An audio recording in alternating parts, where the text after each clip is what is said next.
Daddy, why are they hurting you when you didn't do anything wrong? Those 9 words from a 9-year-old girl would bring down a billion-dollar airline empire, but not in the way you might think. This isn't just a story about revenge or corporate power plays. This is about how a child's innocent question exposed the ugliest truth about human dignity, and how love became more powerful than any lawsuit ever could be. What you're about to hear is the true account of Elijah Thompson, the billionaire CEO, who was dragged from first class in front of his young daughter, and the extraordinary chain of events that followed. But this story doesn't end with destruction and punishment. It ends with something far more radical, something that changed an entire industry forever. The alarm clock hadn't even buzzed when Elijah Thompson's eyes opened at 5:30 a.m. The Detroit skyline was still painted in shades of purple and gold through his penthouse windows, but his mind was already racing toward the day ahead. Today wasn't just another board meeting in London, it was the culmination of 2 years of negotiations that could revolutionize clean energy technology across 3 continents. At 45, Elijah had built Quantum Dynamics from a basement startup into a tech empire worth $12 billion, but success had never changed his morning routine. He pulled on his favorite gray hoodie, the soft cotton worn thin from years of wear, and padded barefoot to the kitchen. The hoodie had been his wife Charlotte's last gift to him before cancer took her 2 years ago, and he wore it on every important day, feeling somehow closer to her wisdom and warmth. The sound of small feet on hardwood floors announced Maya's arrival before she appeared in the doorway, her dark curls messy from sleep, clutching a stuffed elephant she'd named Wisdom. At 9 years old, Maya Thompson possessed an unsettling ability to see straight through to the heart of any situation, a gift that both comforted and challenged her father daily. "Morning, Daddy," Maya said, climbing onto the kitchen stool and watching as Elijah poured orange juice into 2 glasses. "You look nervous about today." Elijah paused, considering how to respond to his daughter's observation. Maya had inherited her mother's intuitive nature, the ability to read emotions that adults tried desperately to hide. Since Charlotte's death, Maya had become not just his daughter, but his moral compass, often asking questions that forced him to examine his own motivations and choices. "I suppose I am a little nervous," Elijah admitted, sitting down beside her with a bowl of cereal. "Today's meeting in London could help us bring clean energy to millions of people who don't have reliable electricity. That's exciting, but it's also a big responsibility." Maya nodded, thoughtfully swirling her spoon through her cereal. "Mama used to say that when something makes you nervous and excited at the same time, it means it's probably important enough to be scary." She looked up at him with those wide, intelligent eyes that seemed far older than her years. "Is that why you're wearing Mama's hoodie?" The simplicity of her observation caught him off guard, as it often did. Maya had a way of cutting through complexity to find the essential truth underneath. "Yes," he said quietly. "I guess I wanted to take a little bit of her confidence with me today." "I think she'd want you to take some of her kindness too," Maya said, matter-of-factly, then brightened. "Can I come with you to the airport? I want to see the big planes, and maybe we can get breakfast there before you fly away." Elijah felt a familiar pang of guilt about leaving Maya, even though she would be staying with his sister Linda while he was gone. Single parenthood had taught him that no amount of money could buy back the time spent away from his daughter, and every business trip felt like a choice between building her future and being present for her childhood. Actually, Elijah said, making a decision that felt both impulsive and completely right. "What if you came with me to London? It's only 3 days, and you could see the Science Museum while I'm in meetings. We could make it an adventure, just you and me." Maya's face lit up with genuine excitement, but then she tilted her head with concern. "But Daddy, won't your meeting people think it's weird if you bring a kid? Won't they think you're not serious about business?" The question revealed how much Maya had absorbed about the adult world, how she understood that childhood was often seen as incompatible with important affairs. It broke Elijah's heart a little, this awareness that his 9-year-old daughter felt she might be perceived as a liability rather than the treasure she was. "Maya," Elijah said, reaching over to tuck a curl behind her ear. "Anyone who thinks less of me for being a father isn't someone I want to do business with anyway.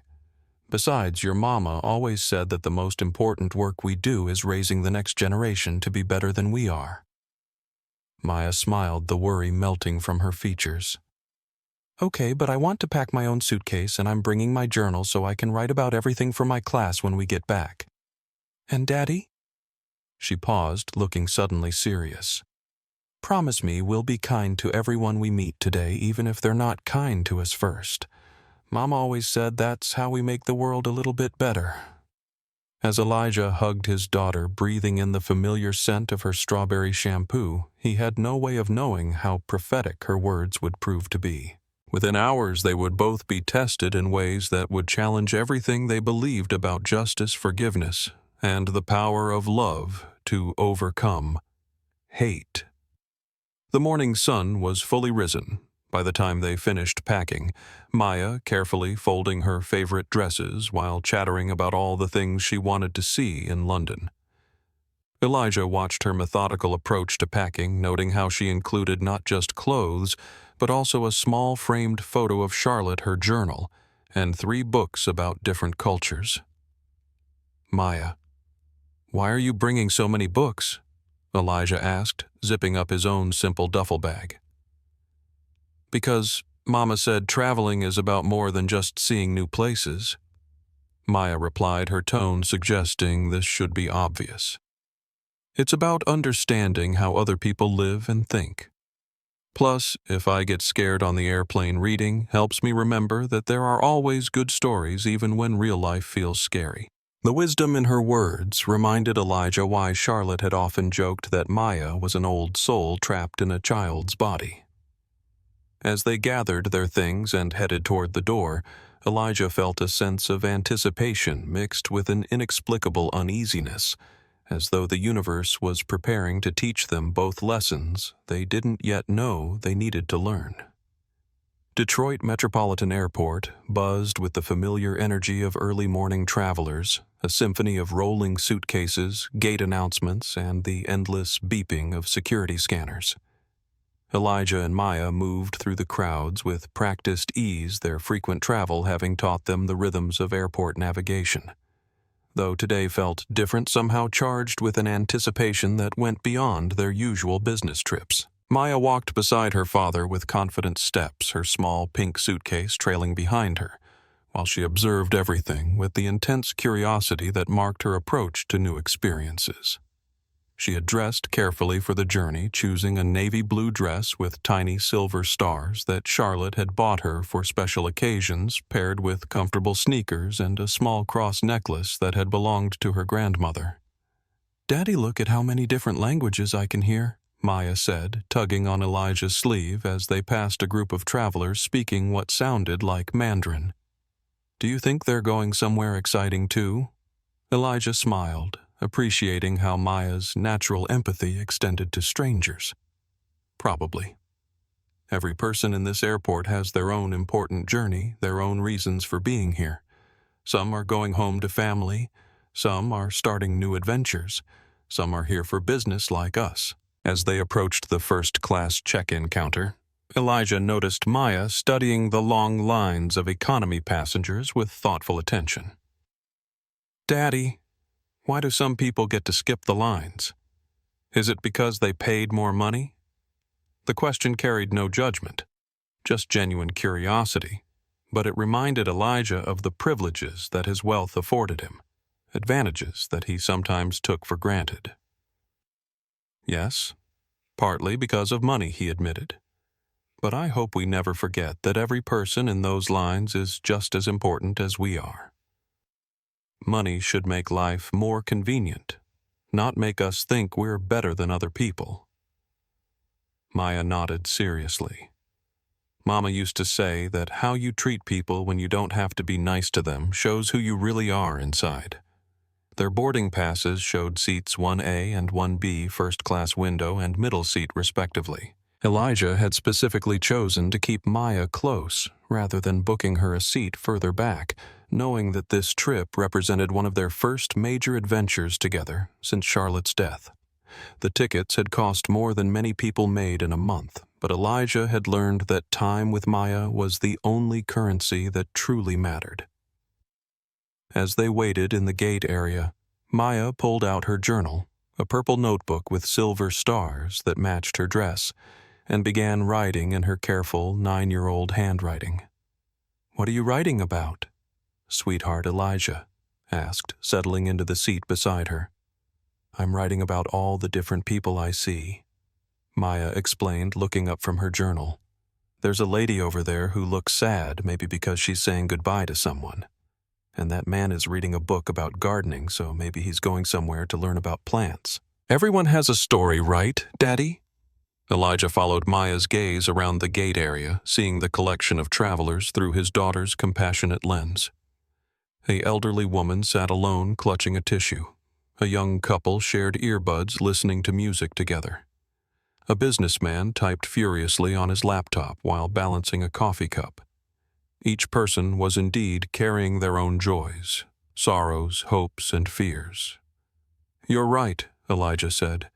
"Everyone does have a story, and sometimes when we remember that, it helps us be more patient and kind with each other." When the gate agent announced priority boarding for first-class passengers, Maya carefully closed her journal and stood up, smoothing her dress and checking that Wisdom the elephant was secure in her small backpack. "Ready for our adventure, Daddy." As they walked down the jet bridge toward Flight 847, Elijah felt that strange sense of anticipation growing stronger. The plane was a Boeing 787, gleaming and modern with the blue and silver livery of Skywing Airlines stretched along its fuselage. Maya pressed her nose against the jet bridge windows, marveling at the size of the aircraft. "It's so big. How does something this heavy fly through the air?" Maya asked, her scientific curiosity evident in her voice. "Physics and engineering," Elijah replied.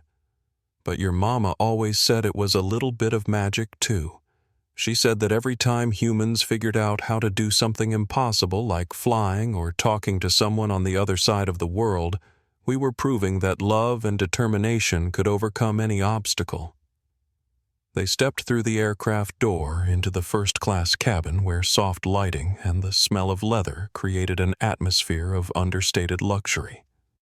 The seats were spacious and inviting, with personal entertainment screens and small amenities that marked the difference between first-class and economy travel. Maya settled into seat 1B with obvious delight, immediately exploring the various buttons and features, while Elijah stowed their carry-on bags in the overhead compartment. Other passengers were boarding behind them, and Elijah caught glimpses of the economy cabin filling up with travelers carrying their own hopes and concerns. "Daddy, this seat is almost as big as my bed at home," Maya said, testing the recline function. "It feels special, but I hope the people in the back are comfortable too." Her comment reminded Elijah why he loved his daughter so much. Despite her young age and the privileges she had known her entire life, Maya possessed an innate sense of fairness and concern for others that no amount of wealth could buy or poverty could steal. As Elijah settled into seat 1, pulling out his tablet to review his presentation materials, he noticed Maya watching the flight attendants prepare for departure. She seemed fascinated by their coordinated movements, the way they checked safety equipment and assisted passengers with practiced efficiency. "Maya, what are you thinking about?" Elijah asked, noting her thoughtful expression. "I was just wondering if the flight attendants like their jobs," Maya said. "They have to be nice to lots of different people every day, even when some people might not be nice back to them. That must be hard sometimes." Once again, Maya's observation cut straight to a truth that adults often overlooked. The service industry required emotional labor that went far beyond simple job duties, demanding patience and grace in the face of human nature at its best and worst. "You're very wise, sweetheart," Elijah said. "Mama would be proud of how much you notice about other people's feelings. As the last passengers boarded and the flight attendants began their safety demonstrations, neither Elijah nor Maya could have imagined how their journey would test every principle Charlotte had taught them about kindness, dignity, and the courage required to do what's right when everything around you is going wrong. The cabin had settled into the quiet anticipation that preceded takeoff passengers adjusting their seatbelts and scrolling through their phones for last-minute messages. Maya had her nose pressed against the window, watching the ground crew load baggage and conduct final checks on the aircraft, while Elijah reviewed his presentation notes on his tablet, occasionally glancing at his daughter with that mixture of love and protective anxiety that single parents know so well. Sandra Williams moved through the first-class cabin with the practiced efficiency of someone who had performed the same pre-flight routines thousands of times over her 15-year career with Skywing Airlines. At 42, Sandra had seen the airline industry evolve from an era of gracious service to one dominated by cost-cutting and customer frustration, and the pressure to maintain premium passenger satisfaction while dealing with increasingly complex corporate policies had worn down her natural warmth over the years. Sandra's attention was caught by the man in seat 1. Not because he was causing any disturbance, but precisely because he looked so out of place in the first-class cabin. His gray hoodie was faded and soft with age, the kind of casual clothing that suggested comfort rather than status, and his relaxed posture seemed to ignore the formal atmosphere that Skywing tried to maintain in its premium sections. The sight triggered a response that Sandra would later struggle to understand, a combination of professional concern and personal assumption that led her to approach Elijah's row with a practiced smile that didn't quite reach her eyes. "Good afternoon, sir," she said, her tone polite but carrying an undertone of authority. "I'm Sandra, your senior flight attendant today. Could I see your boarding pass, please?" Elijah looked up from his tablet with mild surprise, noting the tightness around Sandra's eyes that suggested this wasn't a routine request. Maya glanced over with curiosity, sensing the shift in atmosphere even if she didn't understand its implications. "Of course," Elijah replied calmly, reaching into his jacket pocket and producing the boarding pass. "Is there a problem?" Sandra examined the boarding pass with more scrutiny than the situation seemed to warrant, her eyes moving from the ticket to Elijah's casual attire and back again. The ticket clearly showed seat 1, a first-class full-fare purchase, but something about the scenario didn't align with her expectations of what a first-class passenger should look like. "Sir, I show that this seat was supposed to be reserved for one of our Diamond Elite members," Sandra said, her voice gaining confidence as she constructed a narrative that felt more comfortable than admitting her own bias. "There seems to have been some kind of system error with your upgrade confirmation." Maya looked between her father and Sandra with growing confusion, her young mind struggling to understand why someone would question their right to sit in seats they had obviously been assigned. "But Daddy, you bought our tickets weeks ago," Maya said quietly, her voice carrying that particular clarity that children possess when adults are being inexplicably complicated. Sandra's attention shifted to Maya with surprise, as though she hadn't fully registered the child's presence until that moment. "Are you traveling alone with your daughter, sir?" Sandra asked, her tone suggesting that this somehow compounded the irregularity of the situation. "Yes, we're flying to London for a combination of business and a little vacation," Elijah replied, his patience beginning to thin as he recognized the familiar pattern of someone making assumptions based on appearance rather than facts. "As you can see from the boarding pass, these are our assigned seats."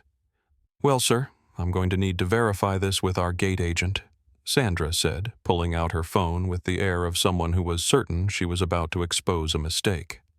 "We've been having issues with our booking system, and frankly, given the dress code expectations for our first-class cabin, I want to make sure everything is properly documented." The mention of dress code caused Maya to look down at her own carefully chosen outfit, then at her father's comfortable clothes, her young mind beginning to grasp that they were being judged not for anything they had done, but for how they looked.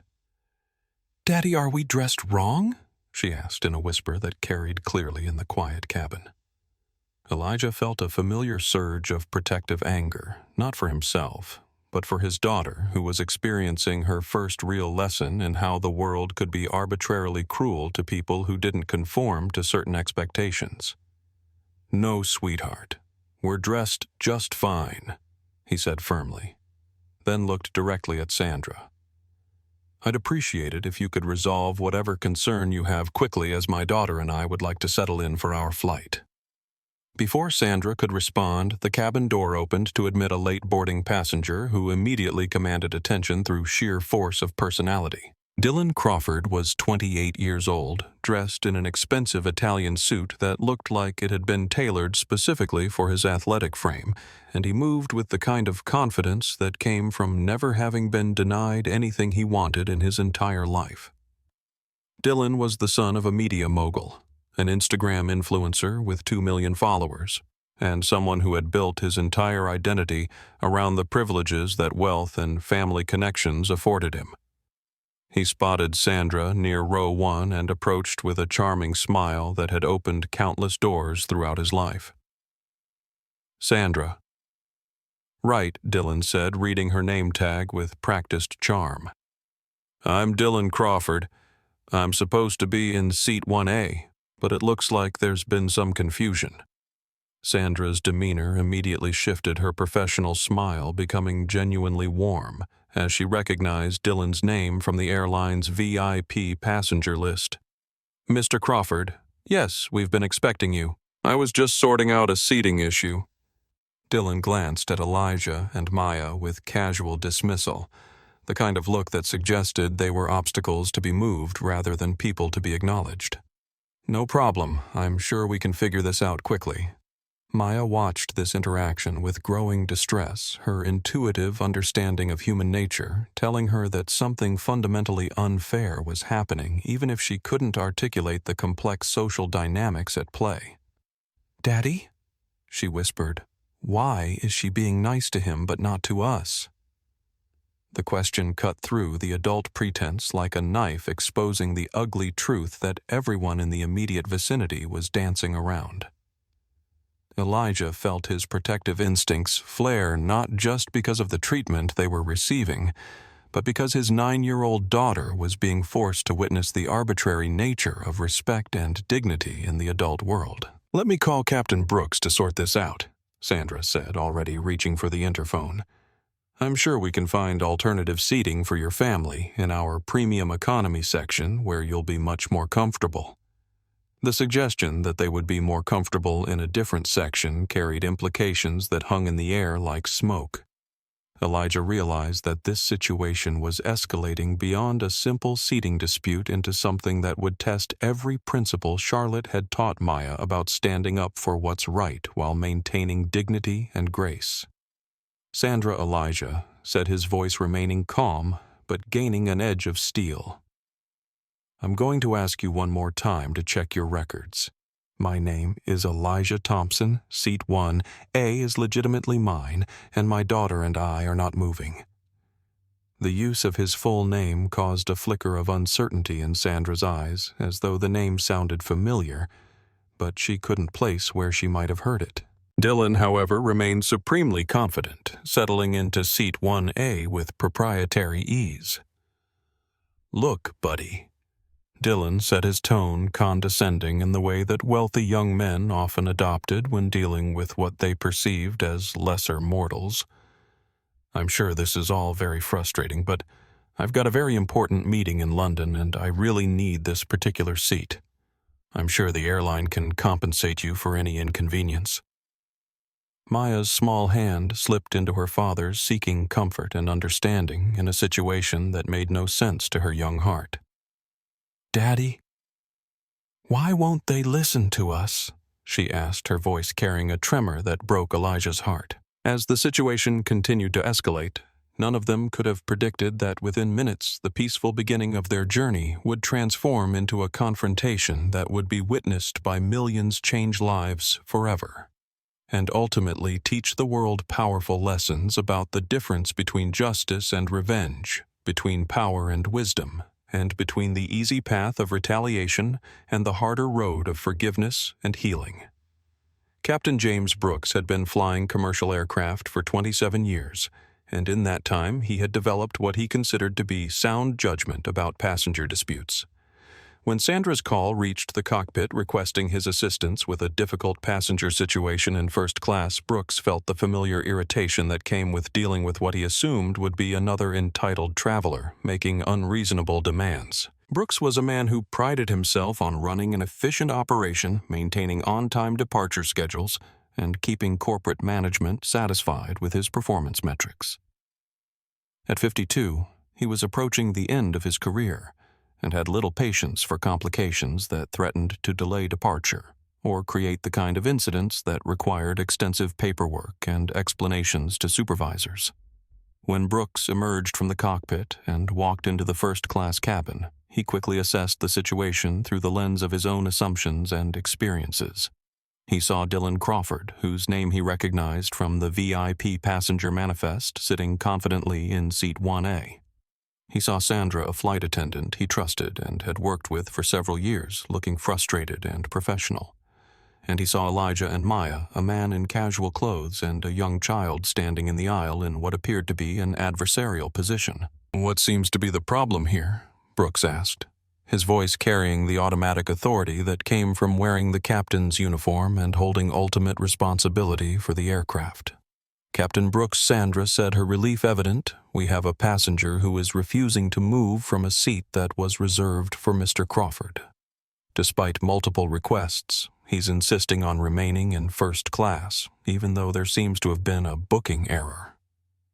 Maya looked up at Captain Brooks with the expectant trust that children naturally place in authority figures, believing that adults in uniform would surely sort out this obvious mistake and restore fairness to the situation. "Captain, my daddy bought our seats," she said with the simple confidence of someone who believed that truth would prevail once the right person heard it. Brooks glanced down at Maya briefly, but his attention was focused on what he perceived as the core issue, a passenger who was disrupting his cabin and potentially delaying his departure. "Sir, I'm going to need you to cooperate with my crew and move to the seats they've arranged for you," Brooks said to Elijah, his tone brooking no argument. "Captain, I appreciate your position," Elijah replied, his voice remaining steady despite the growing tension. "But there's been no booking error. My daughter and I have valid tickets for seats 1A and 1B, which we purchased weeks ago. I'm not sure why there's confusion about this, but we're not moving." The direct challenge to his authority triggered something in Brooks that went beyond simple annoyance. In his experience, passengers who refused to comply with crew instructions were usually troublemakers who needed to be dealt with firmly and decisively. The fact that Elijah remained calm and articulate actually made the situation worse in Brooks's mind, suggesting a level of defiance that couldn't be tolerated. "Sir, under Federal Aviation Regulation 121.317, I have the authority to remove any passenger who refuses to comply with crew member instructions," Brooks said, his voice rising with authoritative certainty. "You are disrupting the operation of this aircraft and delaying departure for 300 other passengers." Maya pressed closer to her father, confusion and fear beginning to replace her initial confidence that this misunderstanding would be quickly resolved. "Daddy, why is everyone being mean to us?" she whispered, her young voice carrying a hurt that cut through all the adult posturing and revealed the human cost of institutional inflexibility. Elijah felt the weight of the moment pressing down on him, recognizing that his response would not only determine the immediate outcome, but would also shape Maya's understanding of how the world worked, how authority operated, and what dignity meant when it was under attack. He had two choices: escalate the confrontation or find a way to de-escalate while maintaining his principles and protecting his daughter's sense of justice. "Captain Brooks," Elijah said, pulling out his phone, "before this goes any further, I'd like you to call your operations center and verify the passenger manifest for seats 1A and 1B. I think there's been a miscommunication that can be easily resolved. But Brooks had already made his decision, influenced by Sandra's initial assessment, Dylan's VIP status, and his own assumptions about who belonged where. "Sir, I'm not calling anyone. I'm asking you one final time to move to alternative seating or I'll have you removed from this aircraft."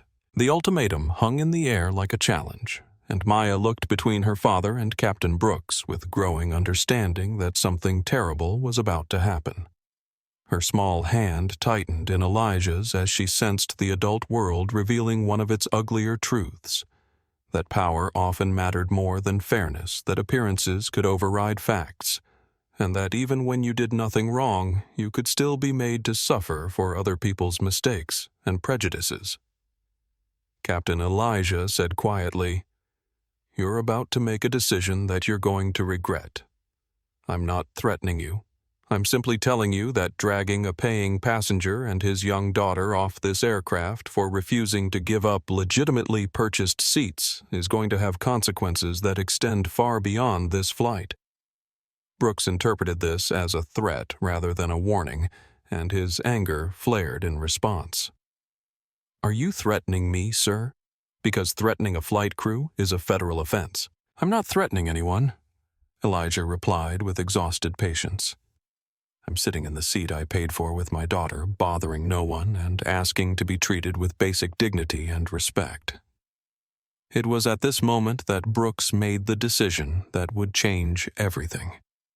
Instead of taking 30 seconds to verify the passenger manifest, instead of considering that his initial assumptions might be wrong, instead of recognizing the humanity of the father and daughter in front of him, he reached for the airphone to call airport security. "Port Authority. This is Skywing Flight 847. Brooks said into the phone, his voice carrying the authority of someone who believed he was in the right. "We have a disruptive passenger in first class who is refusing crew instructions and delaying departure. We need immediate assistance." Maya began to cry softly, not from fear, but from a heartbreak that came from watching adults fail so completely at basic kindness and fairness. "Daddy, why won't they listen? Why don't they believe us?" Elijah knelt down to Maya's eye level, ignoring the adults around them who had created this unnecessary crisis. Sometimes sweetheart people make mistakes when they're scared or worried about their jobs. It doesn't make it right, but it helps us understand why it happens. But Daddy Mama always said we should tell the truth and treat people fairly, Maya said through her tears. "Why isn't that working?"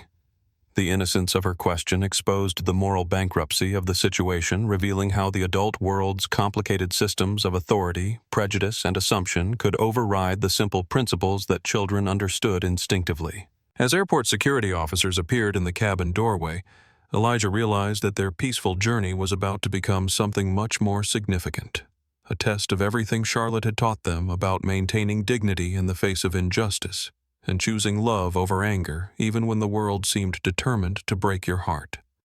"Remember what Mama taught us," Elijah whispered to Maya as the officers approached. "No matter what happens, we respond with truth and kindness. Can you help me be brave?" Maya wiped her tears and nodded solemnly, straightening her shoulders in unconscious imitation of her mother's courage.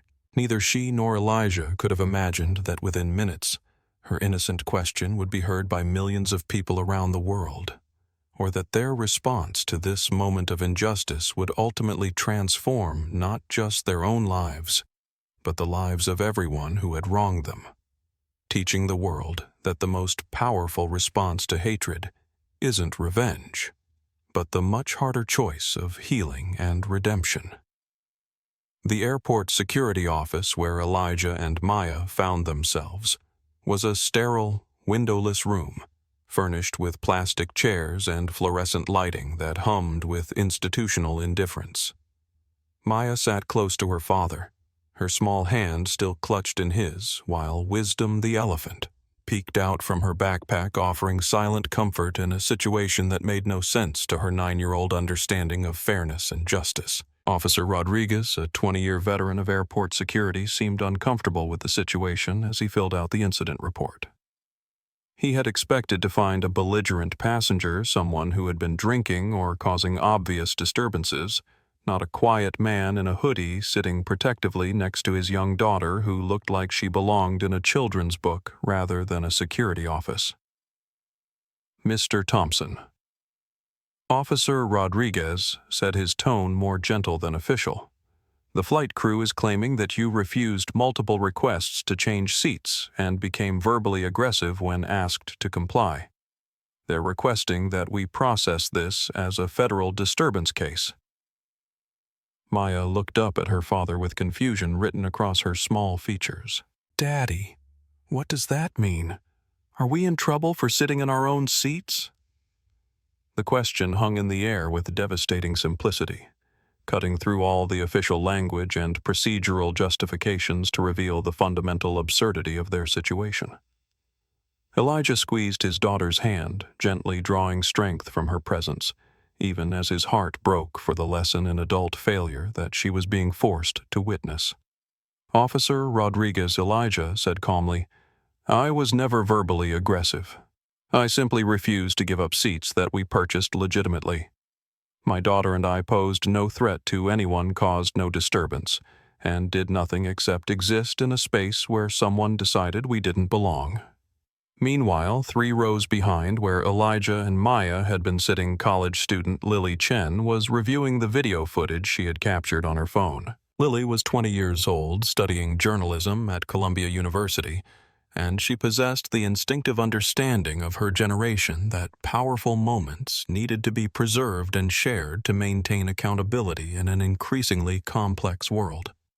The video was 18 minutes long, beginning with Sandra's initial approach and ending with the sight of security officers escorting a father and daughter off the plane while other passengers sat in uncomfortable silence. But it was Maya's voice that made the footage extraordinary, her innocent questions and observations providing a moral clarity that adult perspectives often lacked. Lily had watched the video 3 times, and each viewing made her more certain that the world needed to see what she had witnessed: the father's patience, the child's dignity, the crew's inexplicable hostility toward people who had done nothing wrong, and most powerfully, Maya's question to Captain Brooks, why are they hurting you when you didn't do anything wrong? Without really thinking about the consequences, Lily uploaded the video to Twitter with the caption, Father and daughter dragged off at Skywing Air flight for sitting in seats they bought. The 9-year-old's question will break your heart. #Justice. For Elijah, #dig dignity matters. The response was immediate and overwhelming. Within 30 minutes, the video had been retweeted 12,000 times. Within an hour, it had been shared across Instagram, TikTok, and Facebook with viewer reactions ranging from outrage to heartbreak to calls for boycotts and corporate accountability. But back in the security office, Elijah remained focused entirely on his daughter, who was struggling to process an experience that challenged everything she had been taught about fairness and authority. Daddy, Maya said quietly, Did we do something wrong that I don't understand? Because Mama always said that if you tell the truth and treat people nicely, most problems work out. You're absolutely right, sweetheart, Elijah replied, his voice steady, despite the anger and frustration churning beneath his calm exterior. Sometimes adults make mistakes because they're scared or worried about their jobs, or because they make assumptions about people based on how they look rather than who they are. Maya considered this with the seriousness she brought to all important questions. But Daddy, if they made a mistake, why won't they say sorry and fix it? When I make mistakes, you help me understand what went wrong so I can do better next time. Her innocent observation revealed the fundamental difference between childish and adult approaches to error and accountability. Children, when guided properly, could acknowledge mistakes, learn from them, and move forward with improved understanding. Adults, especially those in positions of authority, often became trapped by pride policy and the fear of admitting wrongdoing. Officer Rodriguez had been listening to their conversation while completing his paperwork, and Maya's questions were making him increasingly uncomfortable with his role in the situation. He was a father himself, with a daughter not much older than Maya, and he could imagine how he would feel if his child was subjected to this kind of treatment for no valid reason. "Mr. Thompson," Officer Rodriguez said, setting down his pen and looking directly at Elijah. "I need to ask you directly, did you at any point threaten or verbally abuse the flight crew?" "No," Elijah replied without hesitation. "I stated clearly that I had purchased the seats legitimately and would not be moving. I warned Captain Brooks that removing paying passengers from their assigned seats would have consequences, but that was a statement of fact, not a threat." Maya looked between her father and Officer Rodriguez with growing understanding. "Officer Rodriguez, my daddy is the nicest person in the whole world. Even when people are mean to him, he teaches me that we should be kind back. He wouldn't threaten anyone." The absolute certainty in Maya's voice, combined with her obvious intelligence and sincerity, was more convincing than any legal argument could have been. Officer Rodriguez had seen enough genuinely disruptive passengers to recognize the difference between troublemakers and people who had been caught up in circumstances beyond their control. "Mr. Thompson," Officer Rodriguez said finally, "I'm going to process this as a customer service dispute rather than a security incident. You're free to go, though. Obviously, you'll need to make alternative travel arrangements." As they gathered their things to leave the security office, Maya tugged on her father's sleeve. "Daddy, what about our trip to London? Are we still going to have our adventure?" Elijah realized that in the midst of dealing with the immediate crisis, he hadn't fully considered the practical implications of what had happened. Their luggage was presumably still on Flight 847, which had likely departed by now. Their hotel reservations were for that evening, and his crucial meetings were scheduled for the following day.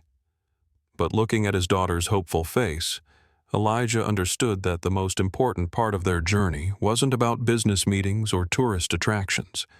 It was about how they chose to respond to this moment of injustice and what lessons Maya would take from watching her father navigate an unfair world with integrity and grace. "Yes, sweetheart," Elijah said, pulling out his phone to check alternative flights. "We're still going to London, just on a different airplane. Sometimes the most important part of an adventure isn't what you planned, but how you handle the unexpected parts." Maya smiled with relief and excitement. "And Daddy, when we get home, can we write a letter to those people on the airplane? Not a mean letter, but one that helps them understand why what they did hurt our feelings. Mama always said that helping people learn from their mistakes is more important than just being angry at them." As Elijah hugged his daughter, marveling once again at her capacity for wisdom and forgiveness, he had no idea that Lily Chen's video was spreading across the internet like wildfire, that hashtag Justice for Elijah was already trending worldwide, or that Maya's innocent questions were being shared and discussed by millions of people who were finding their own assumptions challenged by a 9-year-old's clarity about right and wrong. Within hours, their private moment of injustice would become a public catalyst for conversations about dignity, respect, and the power of children to see moral truths that adults often missed or ignored. But more importantly, Maya's instinctive response toward healing rather than revenge would plant the seeds for a transformation that none of them could have imagined. At 4:47 p.m. Eastern Standard Time, Michael Thompson answered his phone on the second ring, recognizing his brother's number despite being in the middle of a quarterly review meeting at Obsidian Capital's Manhattan headquarters. As the head of legal affairs and strategic acquisitions for the investment firm that Elijah had built into a $12 billion empire, Michael had learned to recognize the difference between routine calls and emergency situations.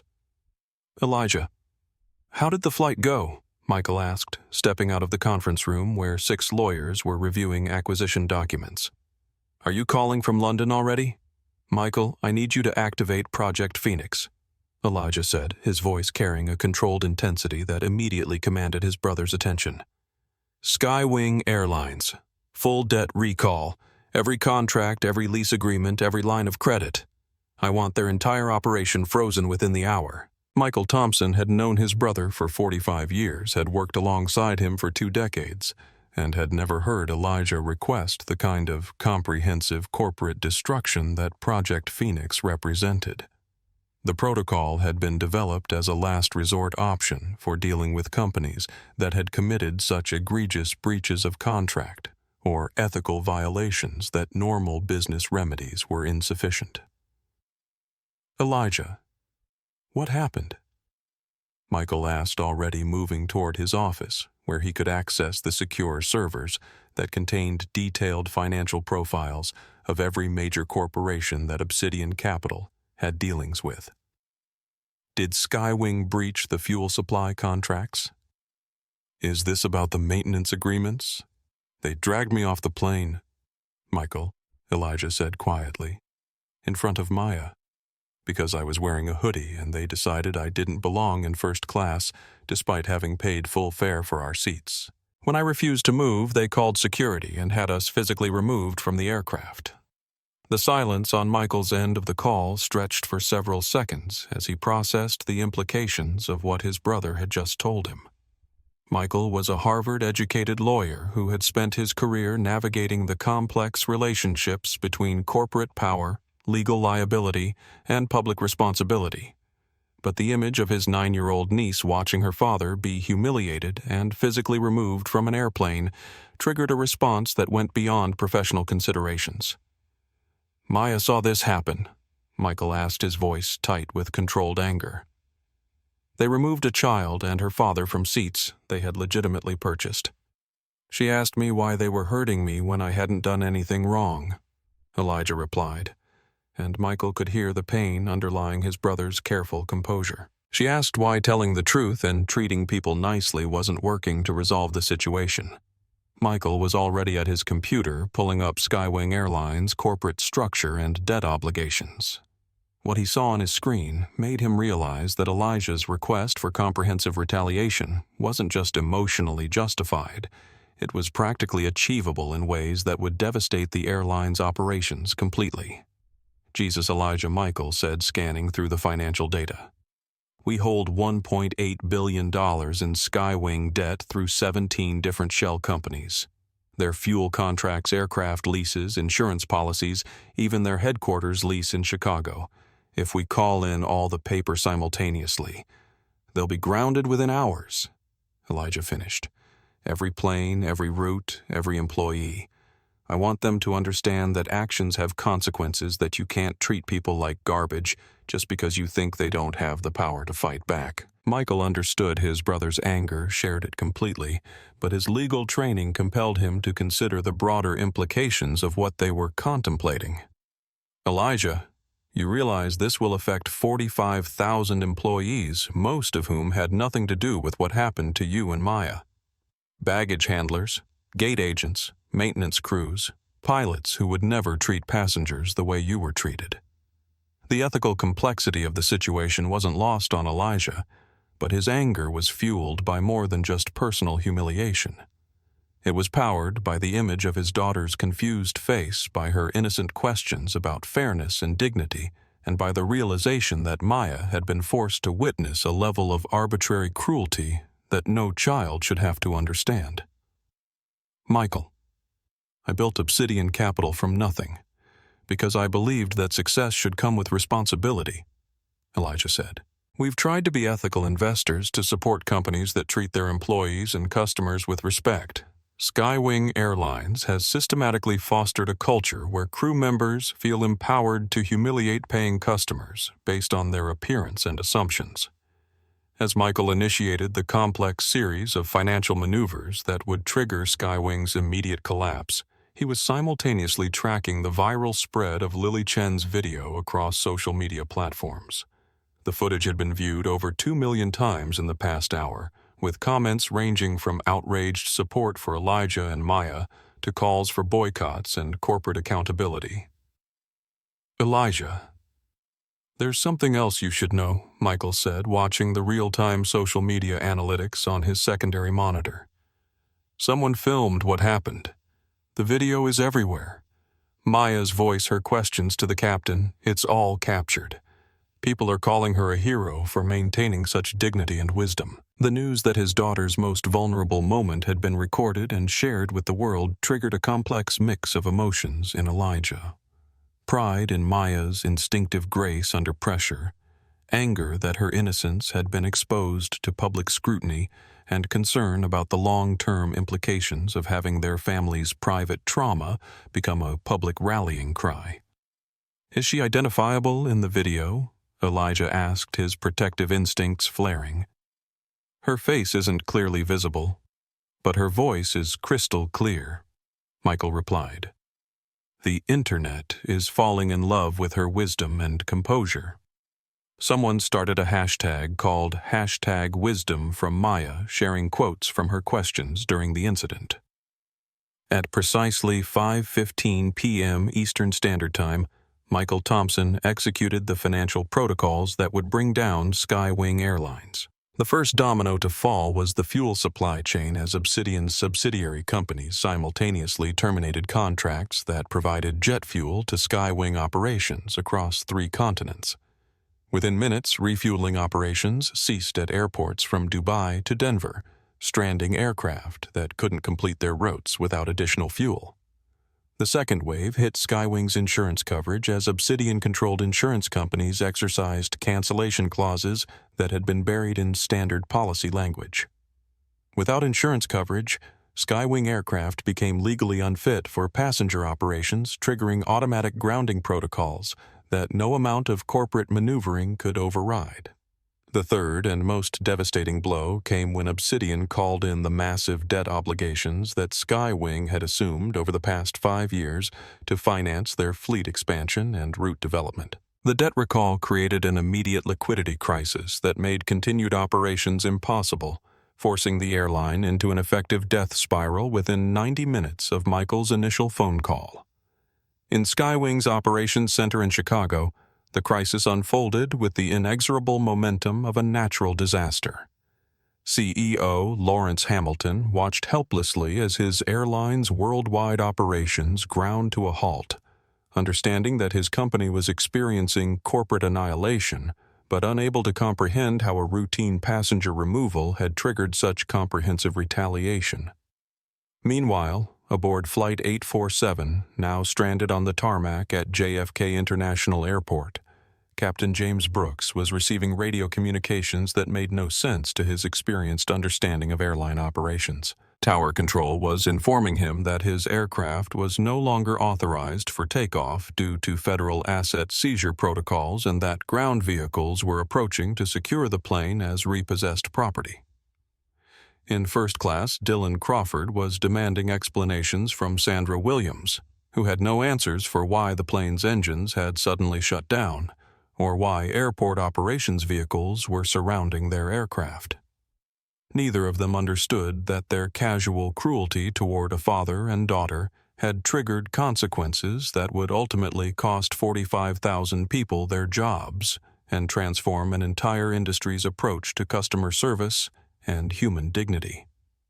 As word of Skywing's collapse spread through the airline industry, Elijah and Maya were boarding a British Airways flight to London, having secured last-minute first-class seats on a carrier that had no connection to the financial earthquake that was reshaping commercial aviation. Maya pressed her face to the window as their plane taxied past the stranded Skywing aircraft, not knowing that her innocent questions about fairness and kindness had become the catalyst for one of the most dramatic corporate collapses in aviation history. The scene aboard Flight 847 had devolved from minor inconvenience to surreal nightmare as passengers realized they were trapped in an aircraft that had suddenly become the center of an inexplicable crisis. The air conditioning had been shut off when the engines were killed, and the temperature in the cabin was rising steadily as 300 people sat in confused frustration, watching through their windows as emergency vehicles and corporate repossession teams swarmed around their grounded plane. Dylan Crawford had abandoned all pretense of sophisticated charm, his social media influencer persona cracking under the pressure of circumstances he couldn't control or understand. "Sandra, this is completely unacceptable," he yelled, his voice carrying throughout the first-class cabin. "I have 7 million followers who are expecting content from London. Do you have any idea how much money I'm losing every minute we sit here?" Sandra Williams stood near the galley, frantically trying to establish communication with Skywing operations through the aircraft's communication systems, but every call was met with busy signals or recordings that announced temporary service interruptions due to operational restructuring. The corporate euphemisms couldn't disguise the fact that her airline was collapsing in real time, though she still didn't understand the connection between their passenger removal incident and the disaster unfolding around them. In the economy cabin, passengers were growing increasingly agitated as rumors and speculation spread through the cramped seats. Some had received text messages from friends and family members who had seen news reports about Skywing's financial collapse. Others were monitoring social media where #justice for Elijah continued trending worldwide, with Lily Chen's video accumulating millions of views and thousands of comments expressing outrage at the airline's treatment of the father and daughter.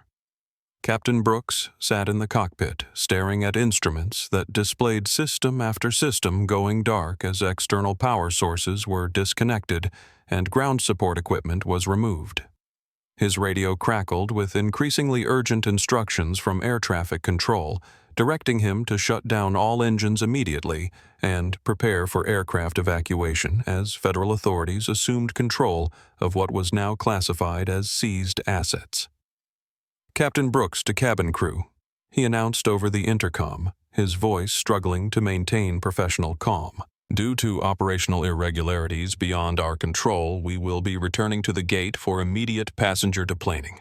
This is not an emergency evacuation, but we need everyone to gather their belongings and prepare to disembark as quickly and safely as possible." The announcement triggered a wave of angry questions and demands for explanation, but Brooks had no answers to offer. In his 27 years of commercial aviation, he had never experienced anything resembling the comprehensive corporate collapse that was unfolding around them. He didn't know that the operational irregularities were the direct result of his decision to remove paying passengers from their assigned seats, or that the father in the gray hoodie possessed the financial power to destroy the entire airline in retaliation. As passengers began the slow process of gathering their belongings and moving toward the aircraft exits, Sandra Williams found herself face to face with the reality of her role in triggering this catastrophe.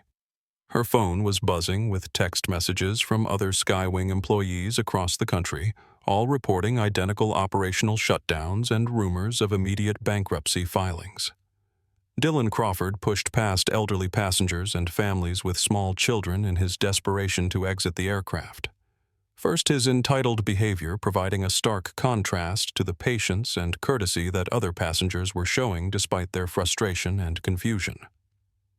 When he reached the aircraft door, he was confronted by federal marshals who were conducting interviews with crew members and passengers as part of their investigation into the incident that had triggered the airline's collapse. "Sir, we need to speak with you about your involvement in today's passenger removal incident," Marshal Davis said, showing his badge to Dylan. "Several witnesses have identified you as the passenger who claimed to have priority seating rights." Dylan's face flushed as he realized that his social media presence, which had always been an asset in gaining attention and special treatment, was now working against him as federal investigators could easily trace his identity and public statements. "I didn't do anything illegal," Dylan protested. "I just wanted my seat. I'm a Diamond Elite member." "Sir, we're not suggesting you committed any crimes," Marshal Davis replied calmly. "But we need to understand the sequence of events that led to this situation. The passenger who was removed from seat 1A has filed formal complaints with both the Department of Transportation and the Federal Aviation Administration regarding discriminatory treatment." Meanwhile, Sandra Williams was experiencing the first moment of clarity she had felt since the crisis began.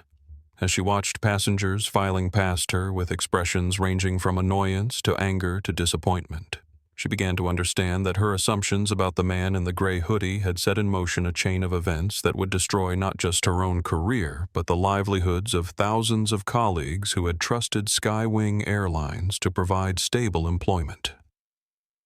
The weight of responsibility was crushing, not because she had intended to harm anyone, but because her casual prejudice and professional rigidity had prevented her from taking 30 seconds to verify passenger manifests or consider alternative explanations for what she had perceived as an irregularity.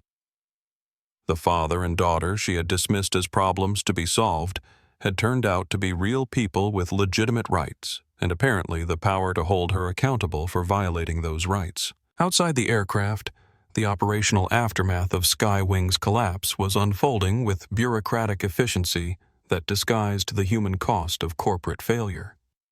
Hundreds of employees were being informed that their shifts were canceled, their benefits suspended, and their employment terminated, effective immediately.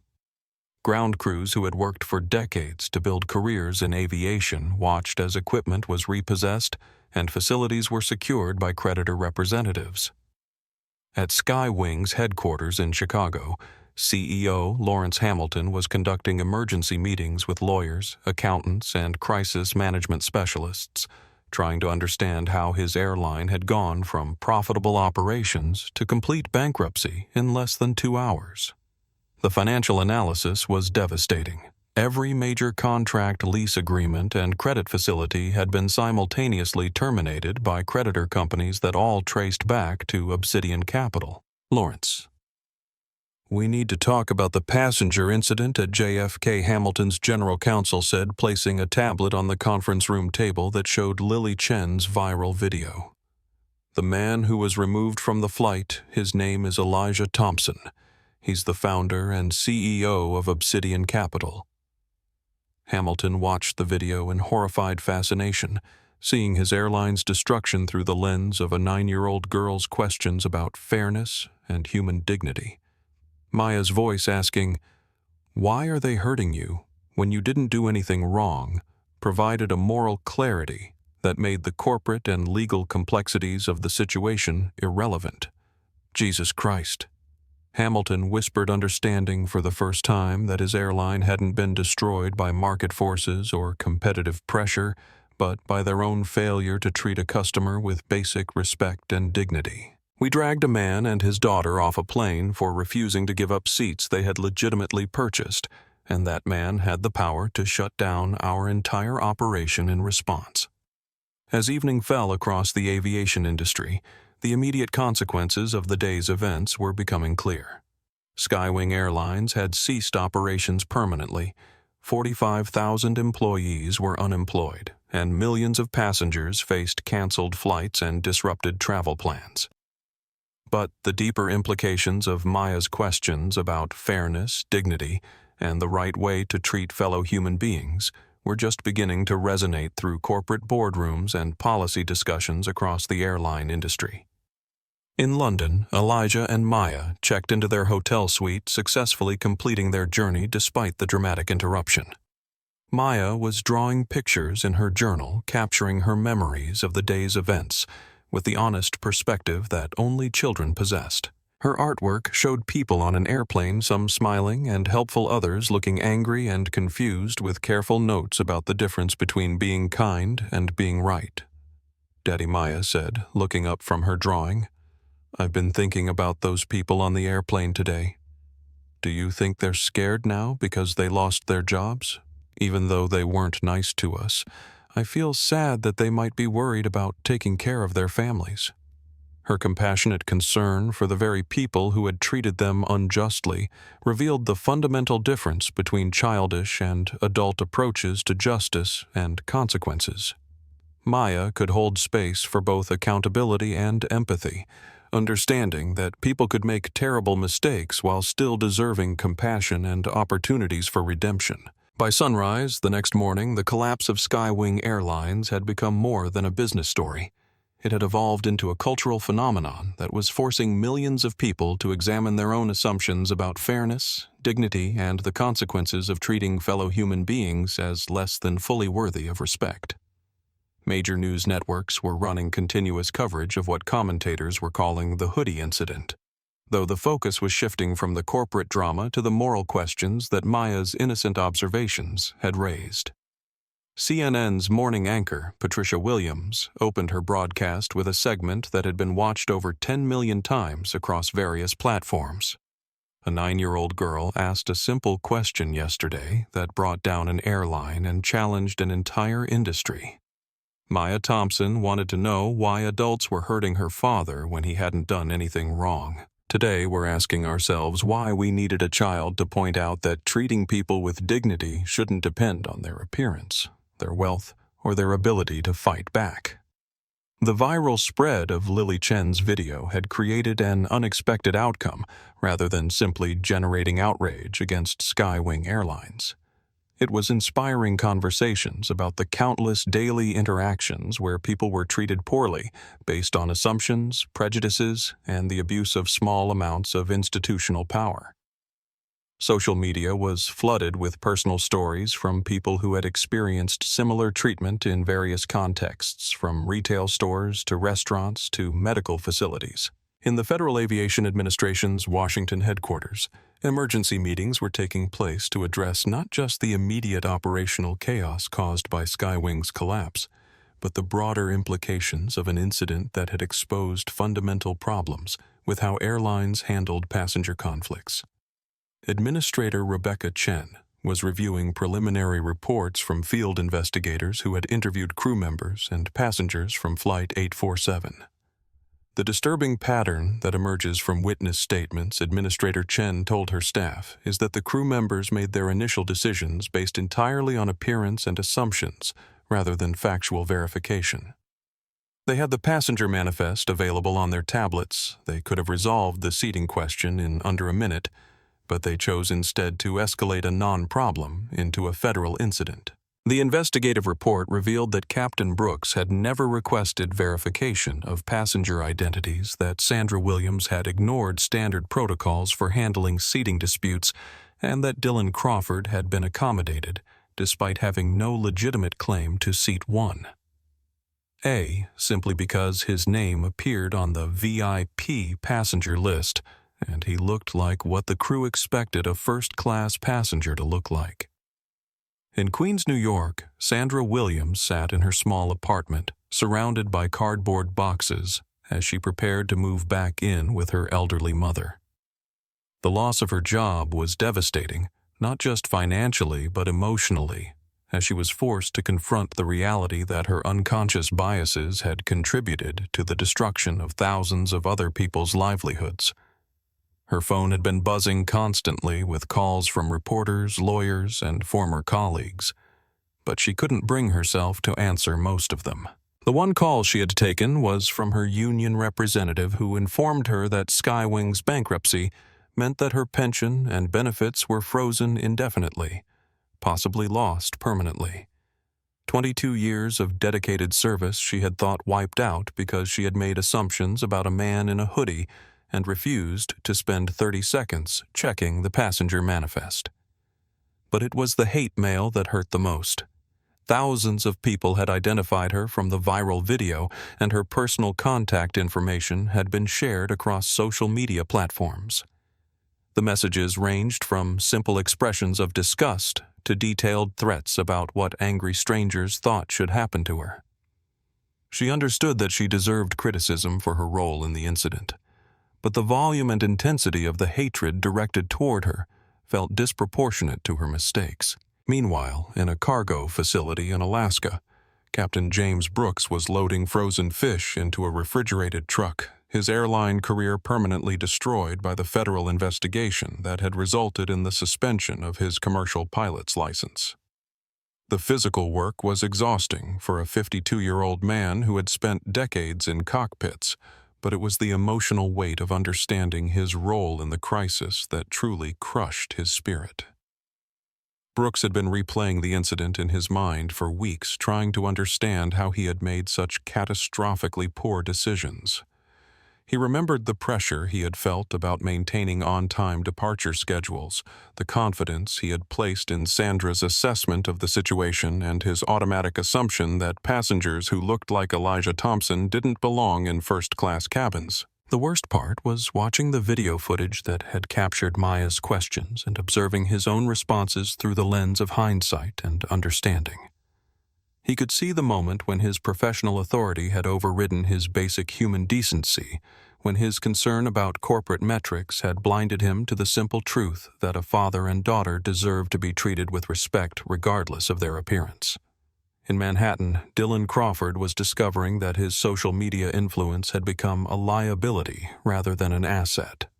His follower count had plummeted from 7 million to less than 2 million, as people associated his brand with the cruel entitlement he had displayed during the incident.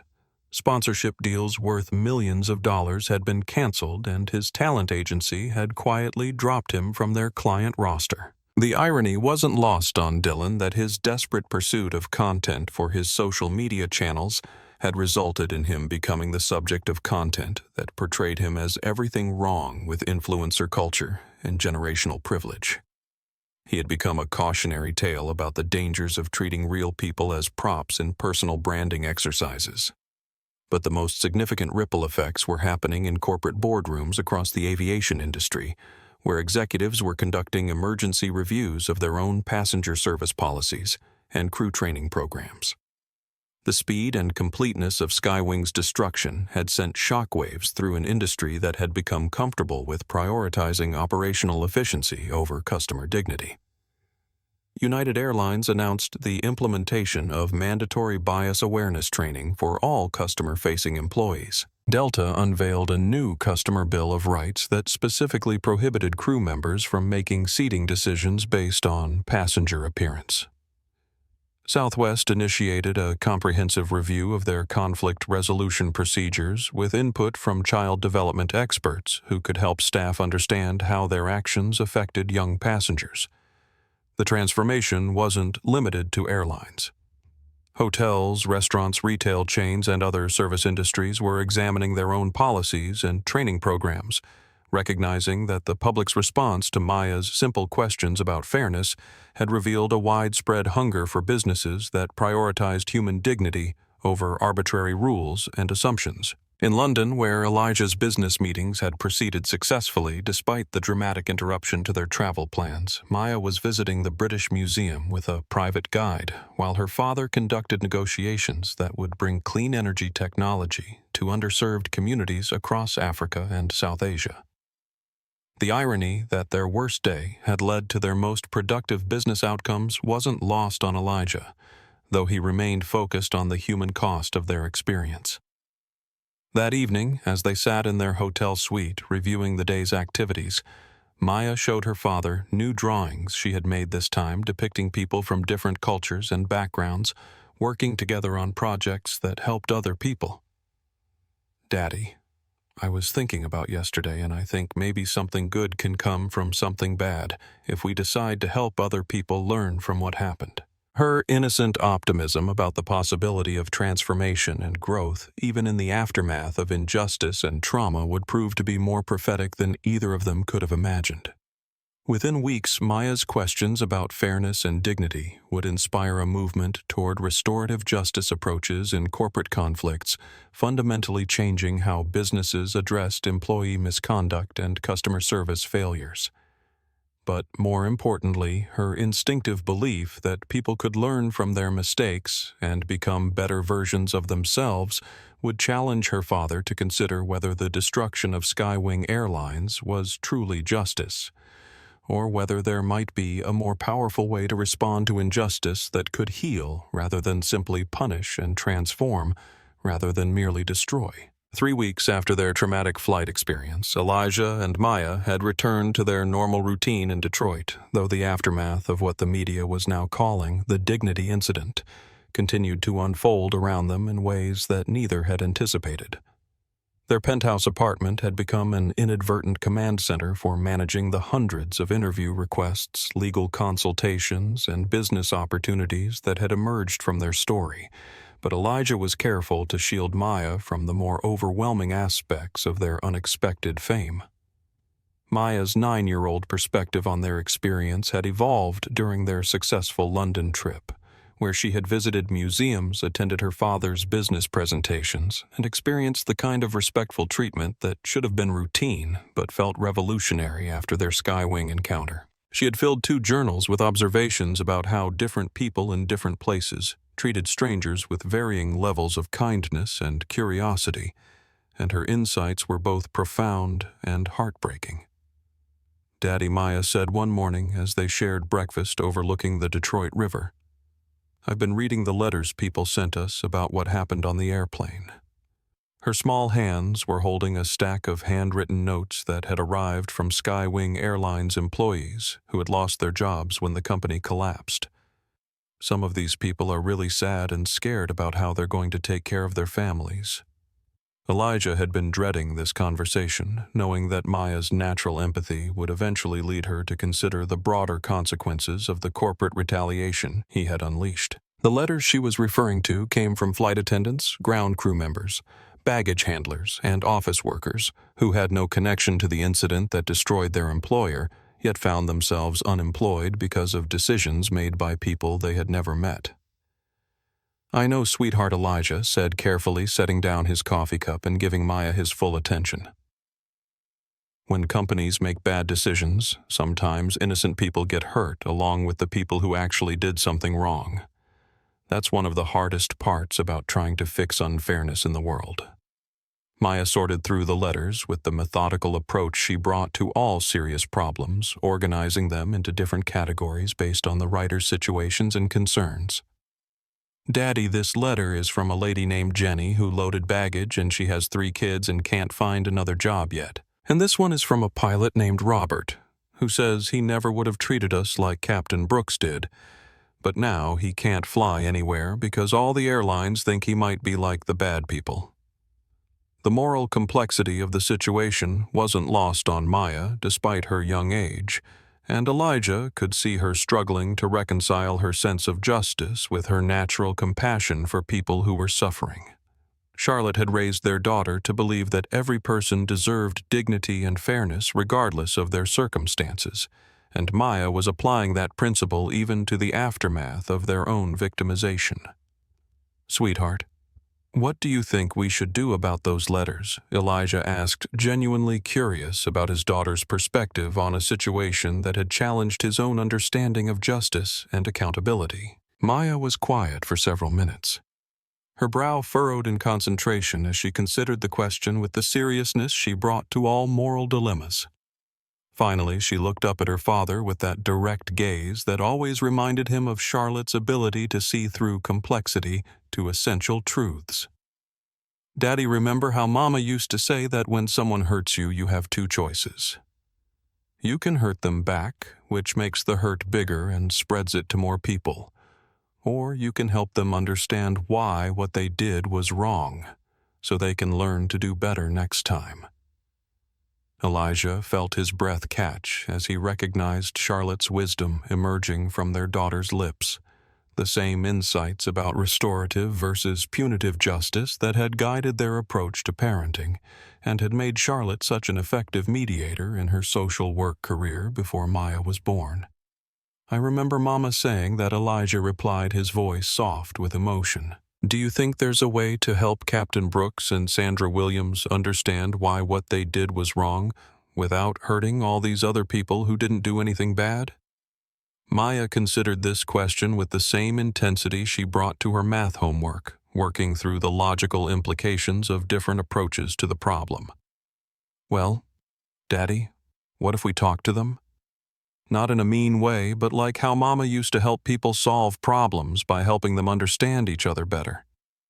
The suggestion that they should engage directly with the people who had traumatized them struck Elijah as both naive and profoundly wise. His initial instinct was to protect Maya from any further contact with Sandra Williams and Captain Brooks, but he could see that she was processing their experience through the lens of healing rather than vengeance, approaching the situation with a maturity that many adults never achieved. "Maya, those people hurt us pretty badly," Elijah said gently. "They made you cry, and they made me feel angry and helpless. Are you sure you want to see them again? We don't owe them anything, and we certainly don't have to help them feel better about what they did." Maya's response revealed the depth of thought she had been giving to their situation, and the extent to which Charlotte's teachings about forgiveness and redemption had shaped her worldview despite her young age. "Daddy, I don't want to see them because I think they deserve help," Maya said with careful precision. "I want to see them because maybe if they understand how their choices hurt people, they won't make the same mistakes with other families. And maybe if we can help them become better people, then some good can come from the bad thing that happened to us." The wisdom in her words reminded Elijah why Charlotte had often said that children were natural philosophers approaching moral questions without the complicated justifications and defensive mechanisms that adults use to avoid confronting uncomfortable truths. Maya could see the possibility of transformation, because she hadn't yet learned to protect herself from disappointment by assuming the worst about people's capacity for growth. "Sweetheart, what would Mama think about us trying to help the people who hurt us?" Elijah asked, curious whether Maya understood the radical nature of what she was suggesting. Maya smiled with confidence, the kind of certainty that came from having absorbed profound truths during her early years with both parents. Mama always said that the hardest thing and the right thing are usually the same thing. She said that love is more powerful than anger because anger just makes more anger, but love can change hearts and make people want to be better. As Elijah looked at his daughter, seeing Charlotte's compassionate wisdom reflected in her earnest young face, he realized that Maya was offering him an opportunity to honor his wife's memory in a way that went far beyond personal vengeance or corporate retaliation. She was suggesting that they could transform their trauma into a teaching moment, not just for the people who had wronged them, but for a society that had forgotten how to balance accountability with mercy. "Maya, if we decide to meet with Captain Brooks and Sandra Williams, it would have to be on our terms in a safe place with other adults there to make sure everyone behaves appropriately," Elijah said. "And if at any point you feel uncomfortable or upset, we stop immediately. Your safety and well-being are more important than anyone else's education or redemption."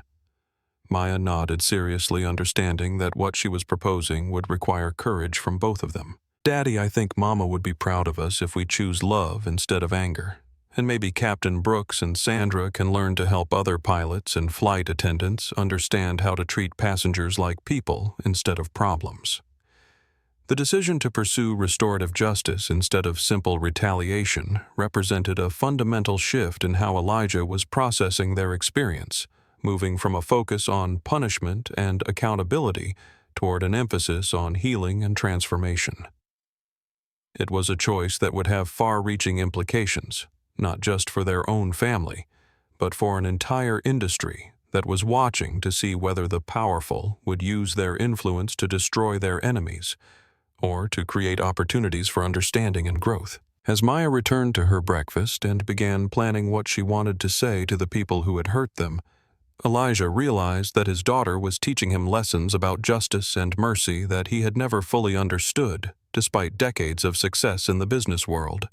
The path she was suggesting would be harder than corporate retaliation, more uncertain than legal victories, and more demanding of emotional courage than he had ever been asked to demonstrate. But it was also the path that Charlotte would have chosen, the approach that honored Maya's instinctive wisdom about human nature and redemption, and the response that could transform a moment of injustice into a catalyst for widespread change in how people treated each other across all kinds of institutional relationships. The visitors' area at Queens County Jail was not a place where Elijah Thompson had ever expected to find himself. But Maya's determination to pursue healing over revenge had led them to this fluorescent-lit room filled with plastic chairs and reinforced glass windows where family members and lawyers conducted conversations with people whose lives had taken desperate turns. Sandra Williams sat on the opposite side of the bulletproof glass wearing the orange jumpsuit of someone awaiting trial for federal charges. Her appearance transformed by weeks of legal stress and financial devastation.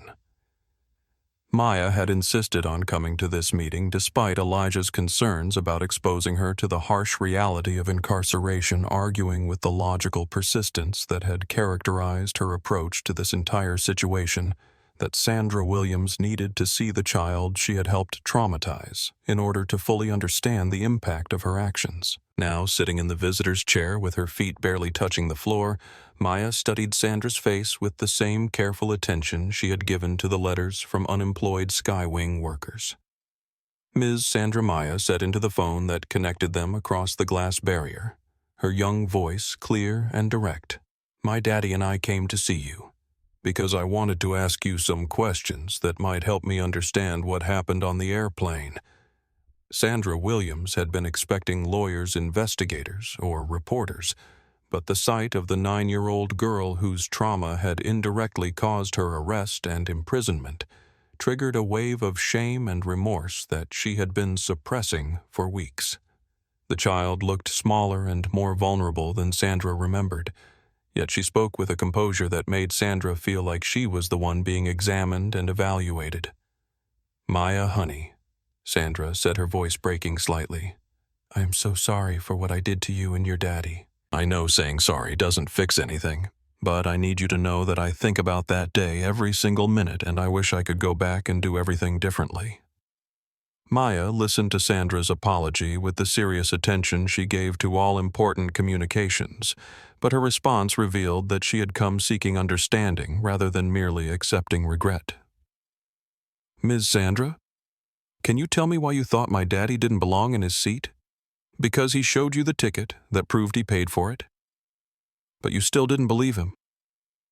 The directness of Maya's question cut through all the legal complexities and procedural justifications that had dominated Sandra's conversations with attorneys and investigators, forcing her to confront the ugly truth about her assumptions and prejudices that she had been avoiding acknowledging even to herself. "Maya, I think I was scared," Sandra said slowly, struggling to articulate insights that had only emerged during long nights in her jail cell.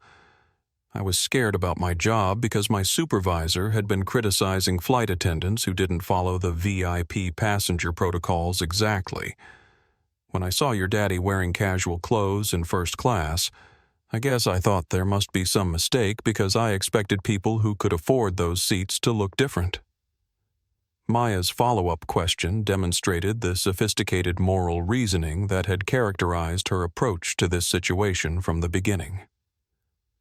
"But Ms. Sandra, lots of people wear comfortable clothes when they travel, and my daddy always says that how much money someone has doesn't make them more important than other people. Why did you think clothes were more important than the ticket?" Sandra felt tears forming as she recognized that she was being gently but thoroughly examined by a child who possessed clearer thinking about fairness and human dignity than she had demonstrated during her 22-year career in customer service. Maya's questions weren't designed to humiliate or punish, but they were revealing the moral failures that had led to this catastrophe with devastating clarity. "Honey, I think I forgot that every passenger is a real person with feelings and rights," Sandra admitted. "I started thinking of people as problems to be managed instead of human beings who deserved respect.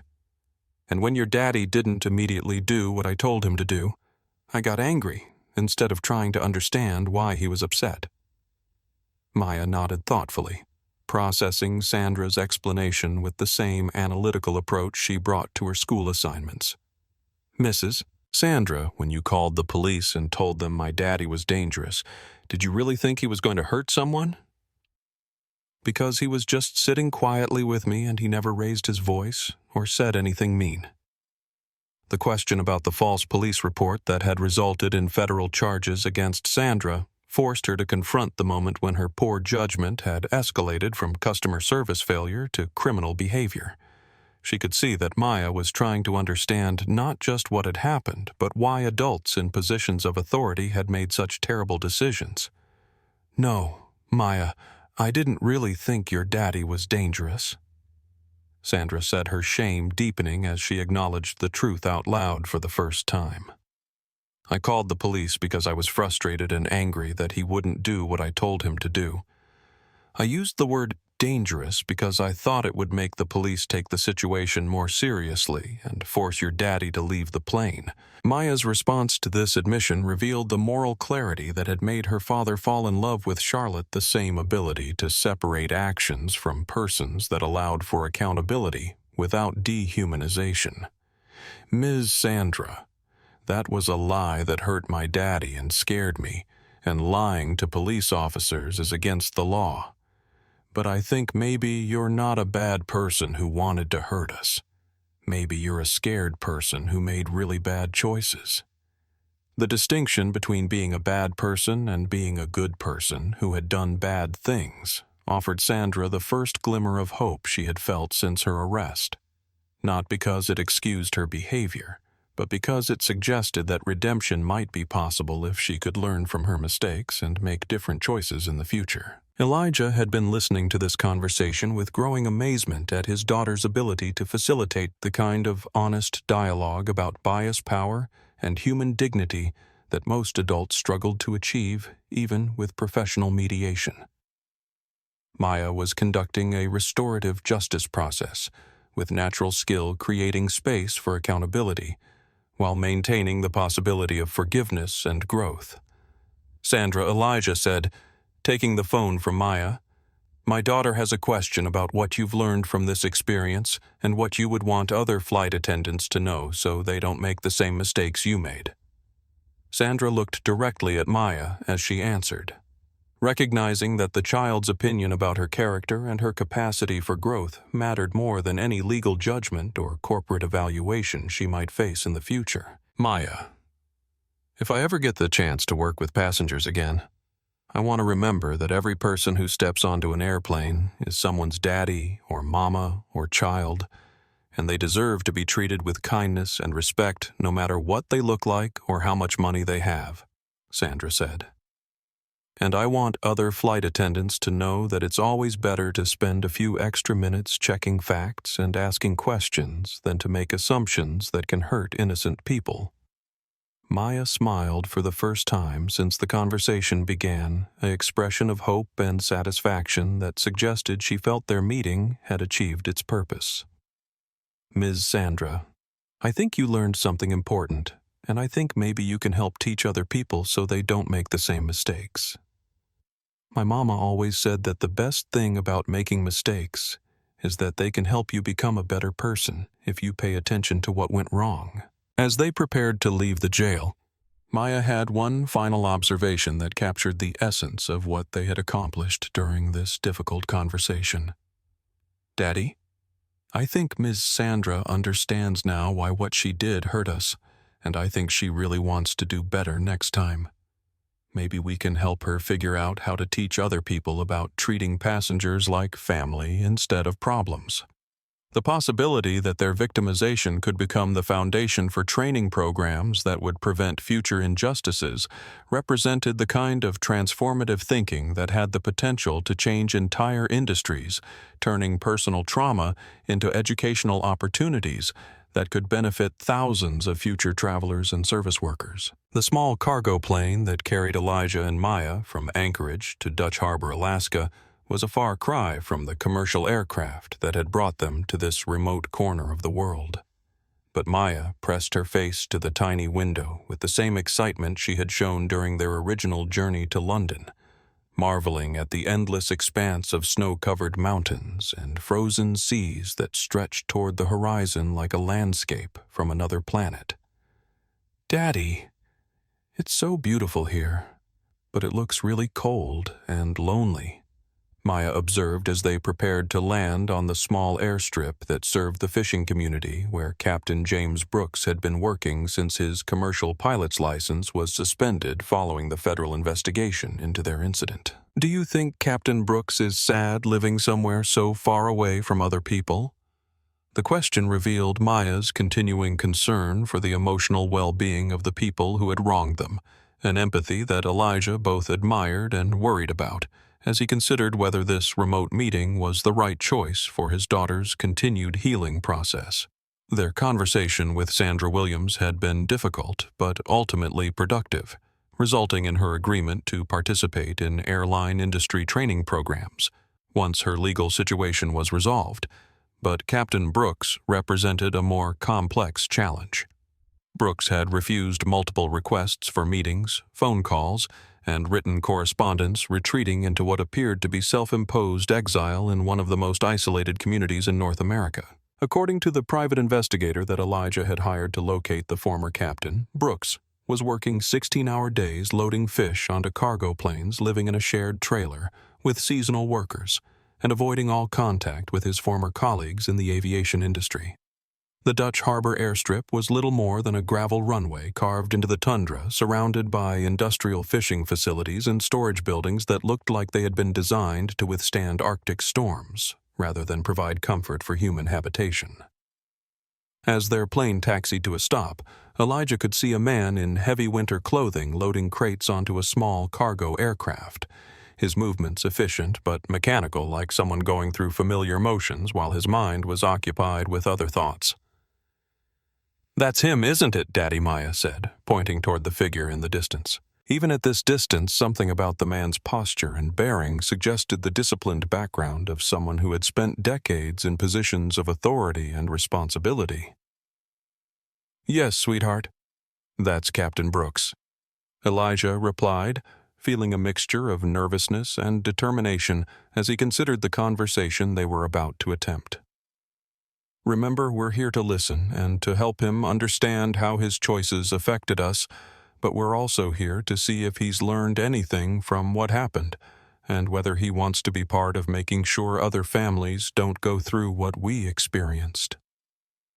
Maya nodded seriously, pulling her winter coat tighter against the Arctic wind as they descended from the small plane and walked across the frozen ground toward the cargo loading area. Brooks hadn't noticed their approach focused entirely on the physical work that had replaced the intellectual challenges of commercial aviation.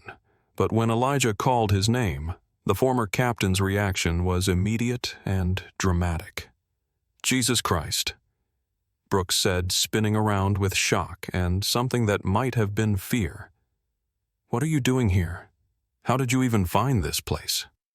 The sight of Elijah and Maya standing in the sub-zero temperatures of an Alaskan fishing port clearly challenged Brooks's understanding of normal human behavior, forcing him to confront the reality that the people he had wronged had invested significant time and effort into tracking him down for purposes he couldn't immediately comprehend. "Captain Brooks, my name is Elijah Thompson, and this is my daughter Maya." Elijah said calmly, extending his hand in greeting. "We flew here because Maya has some questions she'd like to ask you about what happened on Flight 847, and because we're hoping you might want to help us prevent other families from experiencing what we went through."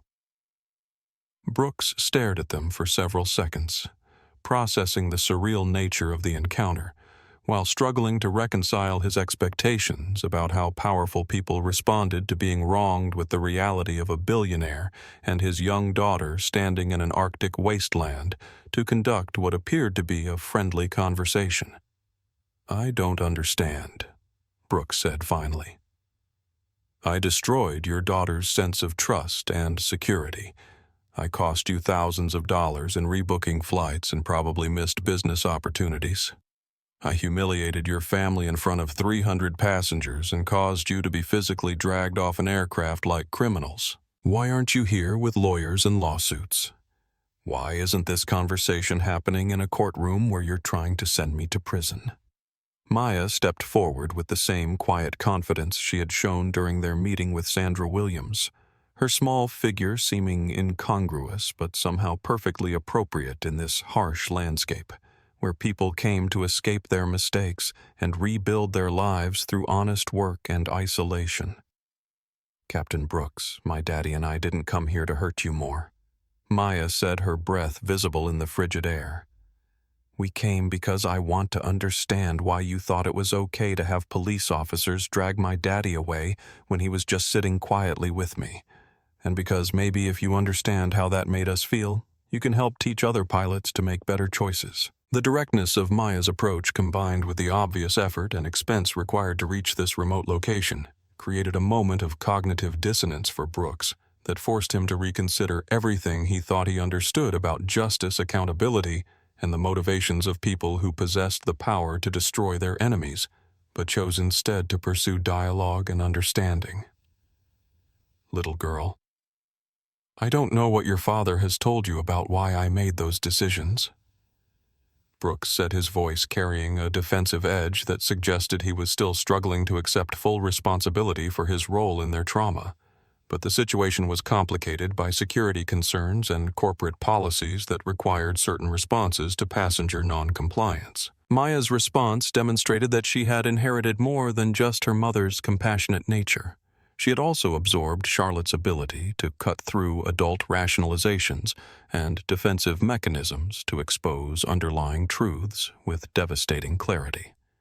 Captain Brooks, there weren't any security concerns, Maya said with matter-of-fact precision. My daddy was sitting in his seat reading his tablet, and I was looking out the window at the airplanes.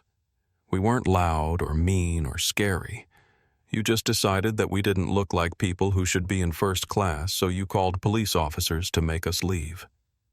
The accuracy of Maya's assessment delivered without anger or accusation, but with the straightforward honesty that only children could achieve, hit Brooks harder than any legal argument or financial retaliation could have done. She was forcing him to confront the ugly truth about his motivations and decision-making process, without allowing him to hide behind procedural justifications or corporate policy. Brooks was quiet for several minutes, standing in the Arctic wind, while he struggled with emotions and insights that he had been suppressing for months through physical exhaustion and geographical isolation. Finally, he looked directly at Maya with an expression that suggested he was seeing her as a real person rather than just a symbol of his professional failure. Maya, I think I was scared that your daddy was going to make me look bad in front of my crew and the other passengers. Brooks admitted, his voice barely audible above the wind. I had been getting pressure from management about keeping VIP passengers happy, and when that young man claimed he needed the seat, I took the easy path of moving you instead of taking a few minutes to figure out what was actually true. Maya's follow-up question revealed the sophisticated understanding of power dynamics that had characterized her analysis of their situation from the beginning.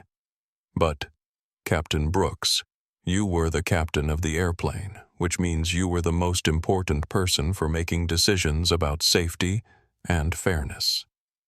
Why did you let a passenger who was lying have more power than passengers who were telling the truth? The question struck at the heart of Brooks's failure as a leader and moral authority, forcing him to confront the reality that he had abdicated his responsibility to protect all passengers equally in favor of accommodating someone whose sense of entitlement matched his own assumptions about who deserved preferential treatment. Maya, I think I forgot that being a captain means protecting everyone on the airplane, not just the people who look or act the way I expect them to. Brooks said, his composure finally cracking as he began to understand the full implications of his choices.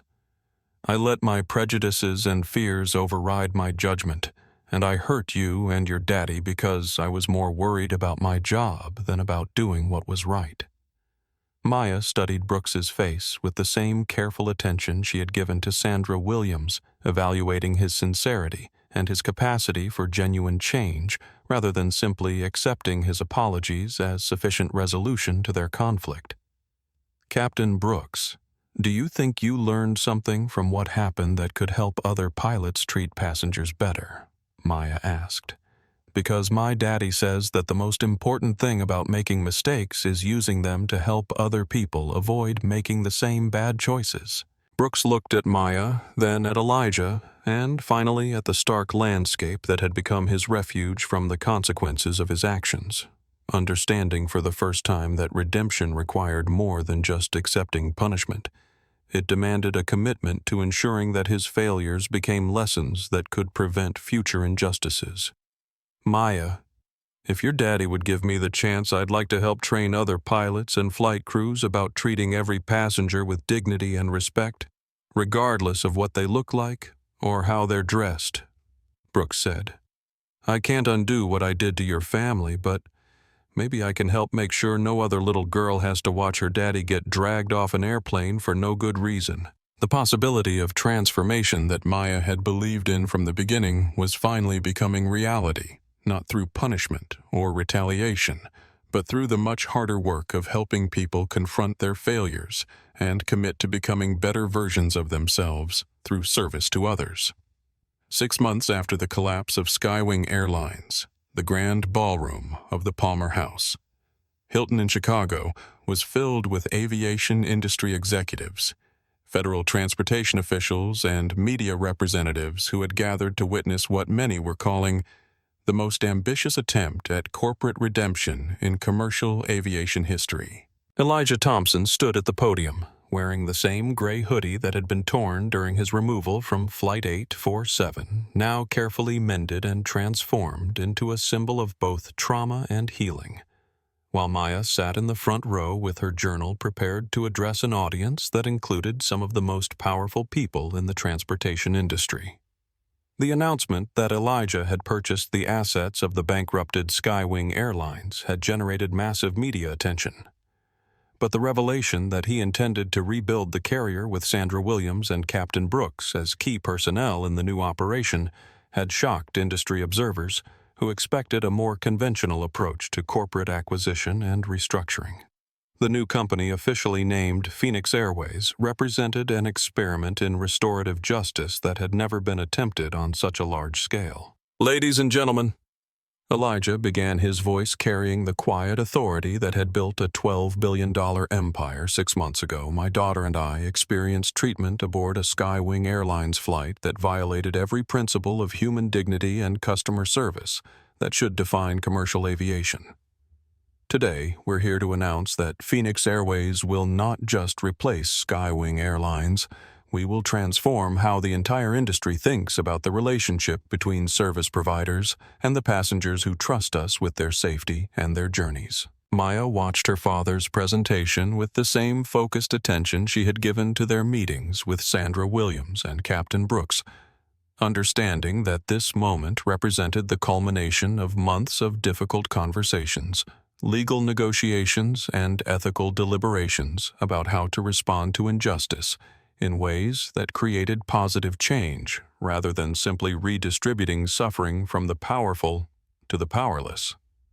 The restructuring plan that Elijah outlined represented a radical departure from traditional airline operations, incorporating restorative justice principles into every aspect of corporate governance and customer relations, instead of simply punishing employees who made mistakes. Phoenix Airways would implement comprehensive bias training programs, peer mediation systems, and customer feedback mechanisms designed to prevent conflicts from escalating into the kind of traumatic incidents that had destroyed Skywing. "We have invited Sandra Williams, former senior purser with Skywing Airlines, to serve as our Director of Passenger Experience and Cultural Training," Elijah announced, gesturing toward Sandra, who sat near the front of the audience, wearing a navy blue suit and an expression that combined nervousness with determination. "Ms. Williams has spent the past 6 months participating in intensive training programs focused on unconscious bias, conflict resolution, and restorative justice approaches to customer service failures." The decision to offer Sandra a leadership position in the new airline had been controversial among Elijah's advisors, many of whom believed that hiring the person directly responsible for their traumatic experience sent the wrong message about accountability and consequences. But Maya's insistence that people should be judged by their capacity for growth rather than their worst mistakes had ultimately influenced her father's approach to restructuring the company. Sandra rose from her seat and approached the microphone with the careful composure of someone who understood that her words would be scrutinized by millions of people who knew her as the flight attendant who had falsely accused a passenger of being a security threat. Her federal charges had been reduced to community service in exchange for her cooperation with Transportation Department investigations and her commitment to participating in industry-wide training programs. 6 months ago, I made decisions that hurt innocent people because I let my fears and assumptions override my basic humanity," Sandra said, her voice steady but emotional. Maya Thompson, asked me why I thought her father didn't belong in a seat he had paid for, and I couldn't give her a good answer because there wasn't one. I'm here today not because I deserve a second chance, but because I've learned lessons that I want to share with other flight crews so they never make the mistakes that I made. The transformation in Sandra's appearance and demeanor was striking. The defensive authority-focused purser had been replaced by someone who spoke with the humility and self-awareness that came from genuine accountability and personal growth. Her presentation outlined training modules focused on recognizing unconscious bias, de-escalating conflicts through empathy, rather than authority, and treating every passenger interaction as an opportunity to demonstrate respect for human dignity. We have also invited Captain James Brooks to serve as our Chief Training Officer for Flight Operations and Customer Relations. Elijah continued as Brooks approached the podium, wearing his captain's uniform for the first time since his license suspension had been lifted through Phoenix Airways' intervention with federal aviation authorities. The months of physical labor in Alaska had changed Brooks both physically and emotionally, replacing his previous arrogance with a grounded humility that made him more effective as a leader and educator. Brooks's presentation focused on the leadership failures that had contributed to the original incident, analyzing how his concern about corporate metrics and VIP passenger satisfaction had blinded him to his primary responsibility for ensuring that all passengers were treated fairly and safely. His training program emphasized that true authority came from serving others rather than dominating them, and that effective leadership required protecting the vulnerable rather than accommodating the powerful. But the real architect of the Phoenix Airways approach to passenger relations is someone who wasn't old enough to vote but was wise enough to see solutions that adults had missed, Elijah said, inviting Maya to join him at the podium. Maya Thompson is 9 years old, but her questions about fairness and dignity have challenged an entire industry to reconsider how we balance efficiency with humanity. Maya approached the microphone with the confident bearing that had characterized her throughout this experience, carrying her journal and wearing a blue dress with silver stars that matched the Phoenix Airways livery. She had insisted on writing her own speech, arguing that adults needed to hear directly from children about how airline policies affected young passengers and their families. Hi, everyone. Maya began, her young voice clear and strong as it carried through the ballroom's sound system.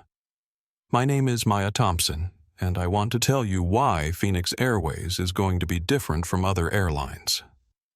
6 months ago, some adults on an airplane made bad choices because they forgot that every passenger is somebody's family member who deserves to be treated with kindness and respect. Maya's speech outlined her vision for an airline that treated children as complete persons, rather than just small passengers, that trained employees to recognize and interrupt bias before it became discrimination, and that used mistakes as opportunities for learning and growth rather than punishment and blame.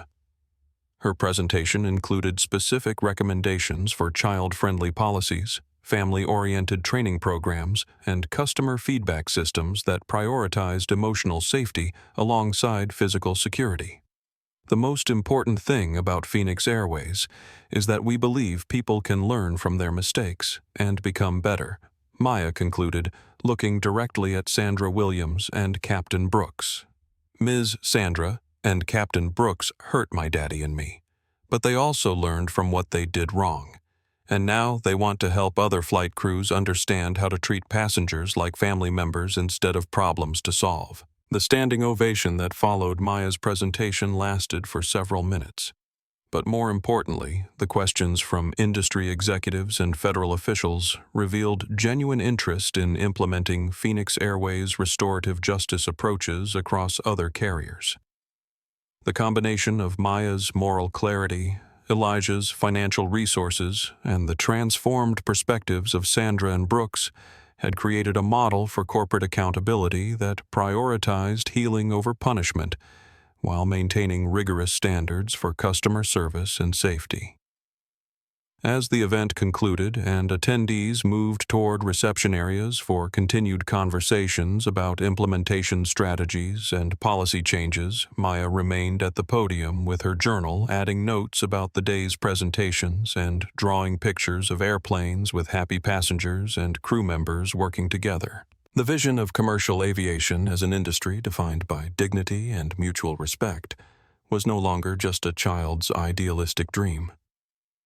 It was becoming operational reality through the patient work of building bridges between people who had once been enemies but had chosen to become partners in creating a more just and humane approach to serving the traveling public.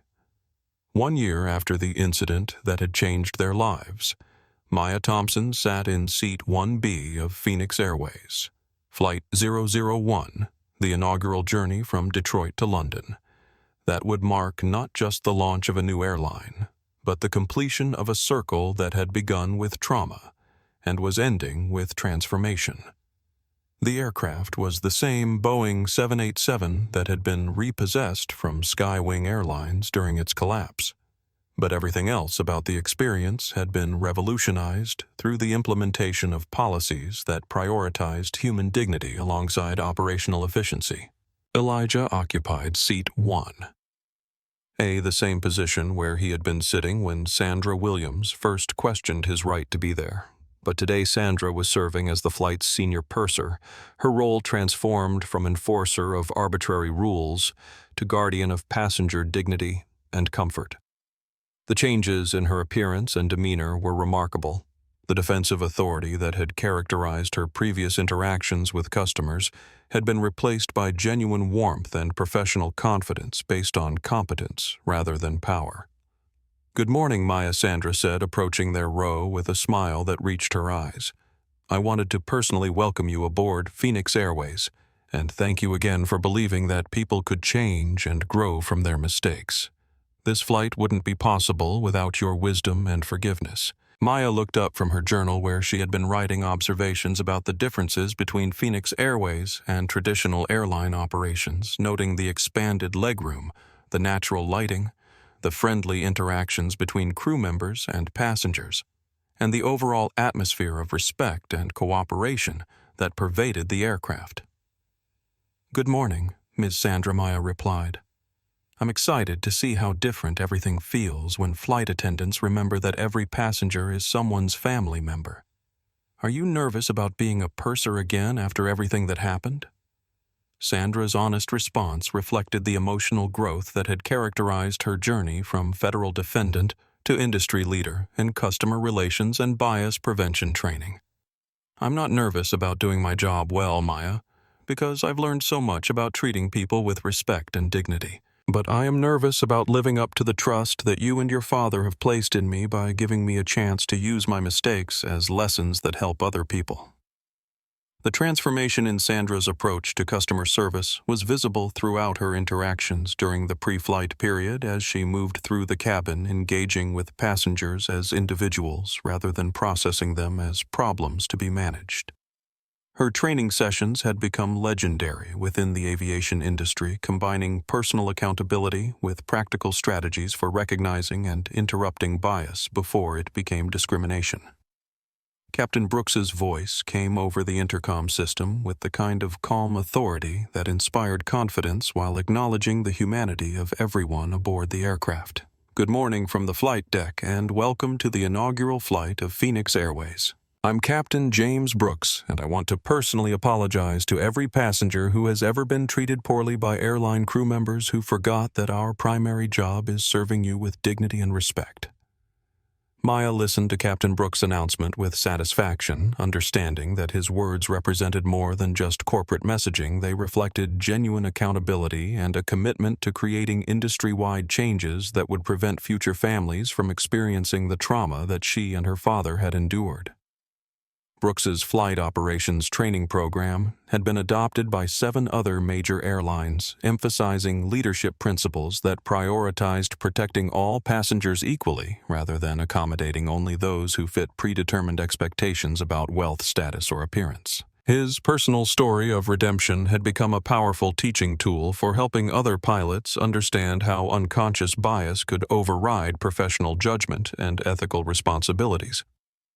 As Flight 001 taxied toward the runway, Maya noticed that the passenger manifest included many of the Skywing employees who had been rehired by Phoenix Airways people whose livelihoods had been restored through Elijah's decision to focus on rehabilitation rather than retaliation.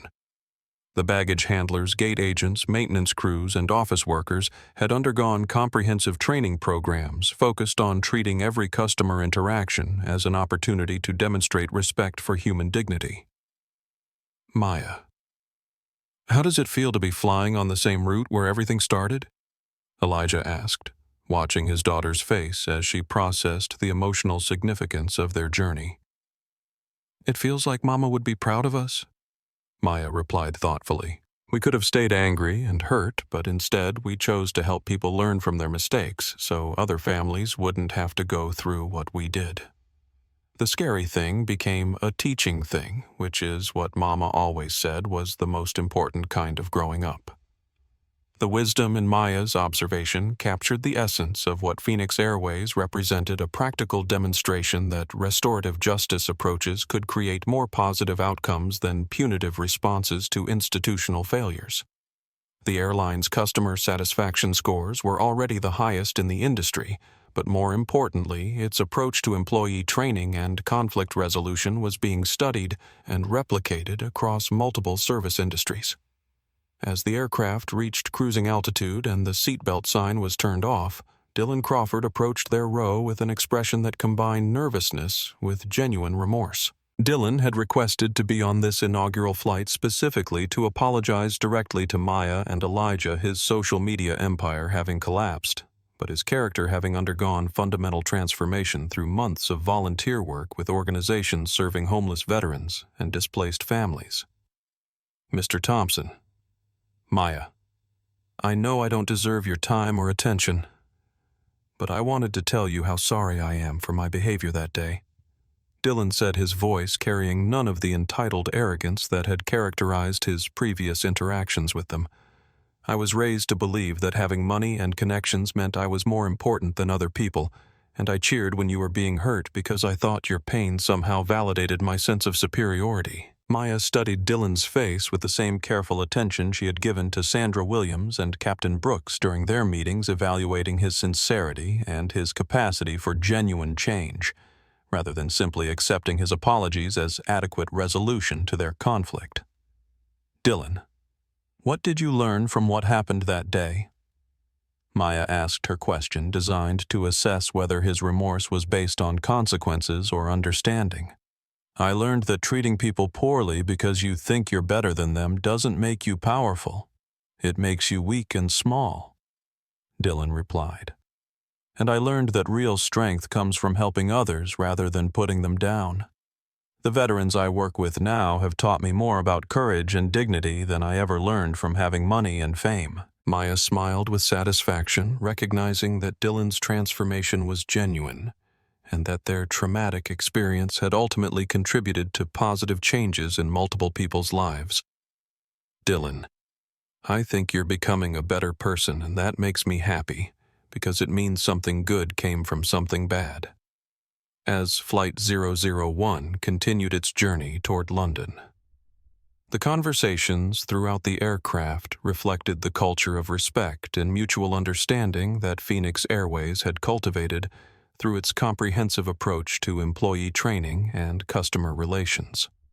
Passengers were engaging with crew members as fellow human beings. Conflicts were being resolved through dialogue rather than authority. And the entire experience demonstrated that commercial aviation could prioritize dignity alongside efficiency. Maya spent much of the flight working in her journal, documenting the differences she observed between their original traumatic experience and this transformed approach to air travel. Her notes would eventually become the foundation for a children's book about forgiveness, accountability, and the power of choosing healing over revenge when faced with injustice.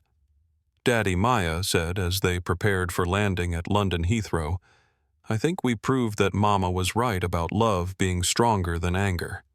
We turned the people who hurt us into people who help others, which is so much better than just hurting them back."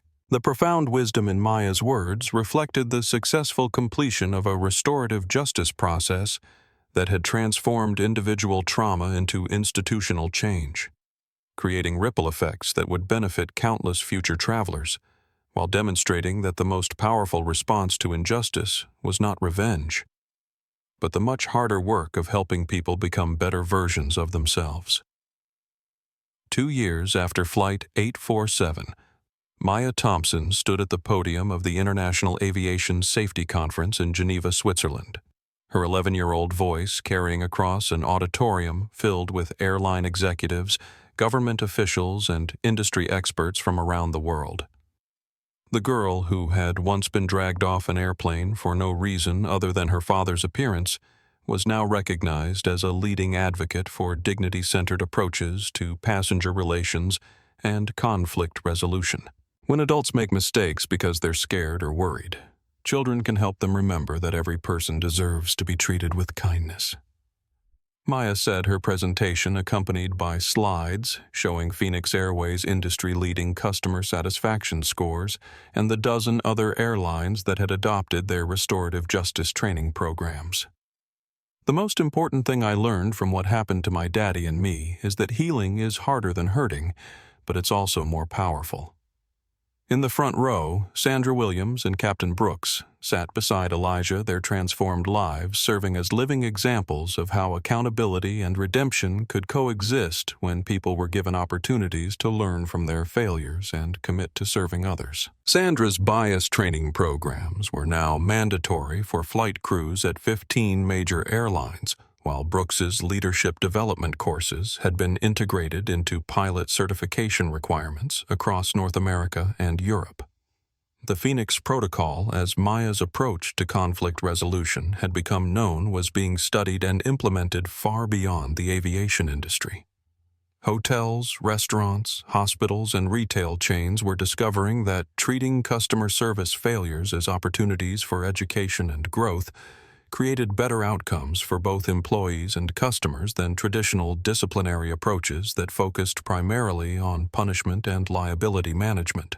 Dylan Crawford, now working full-time with a nonprofit organization that provided housing and job training for displaced veterans, watched Maya's presentation from the back of the auditorium with profound respect for the child whose wisdom had fundamentally changed his understanding of power, privilege, and responsibility.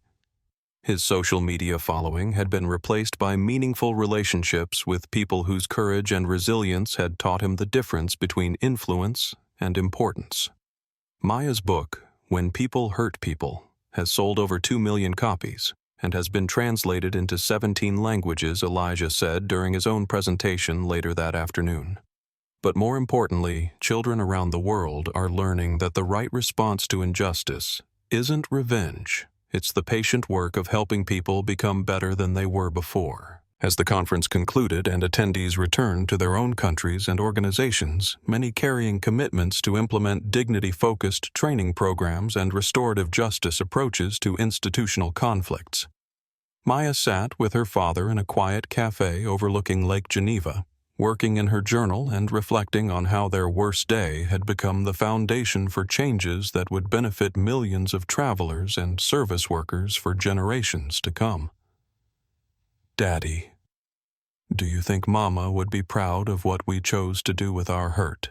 Maya asked, looking up from her writing. "I think Mama would be amazed by your wisdom and grateful that her lessons about love and forgiveness created so much positive change in the world." Elijah replied, understanding that their family's response to trauma had demonstrated the transformative power of choosing healing over revenge, teaching over punishment, and hope over despair.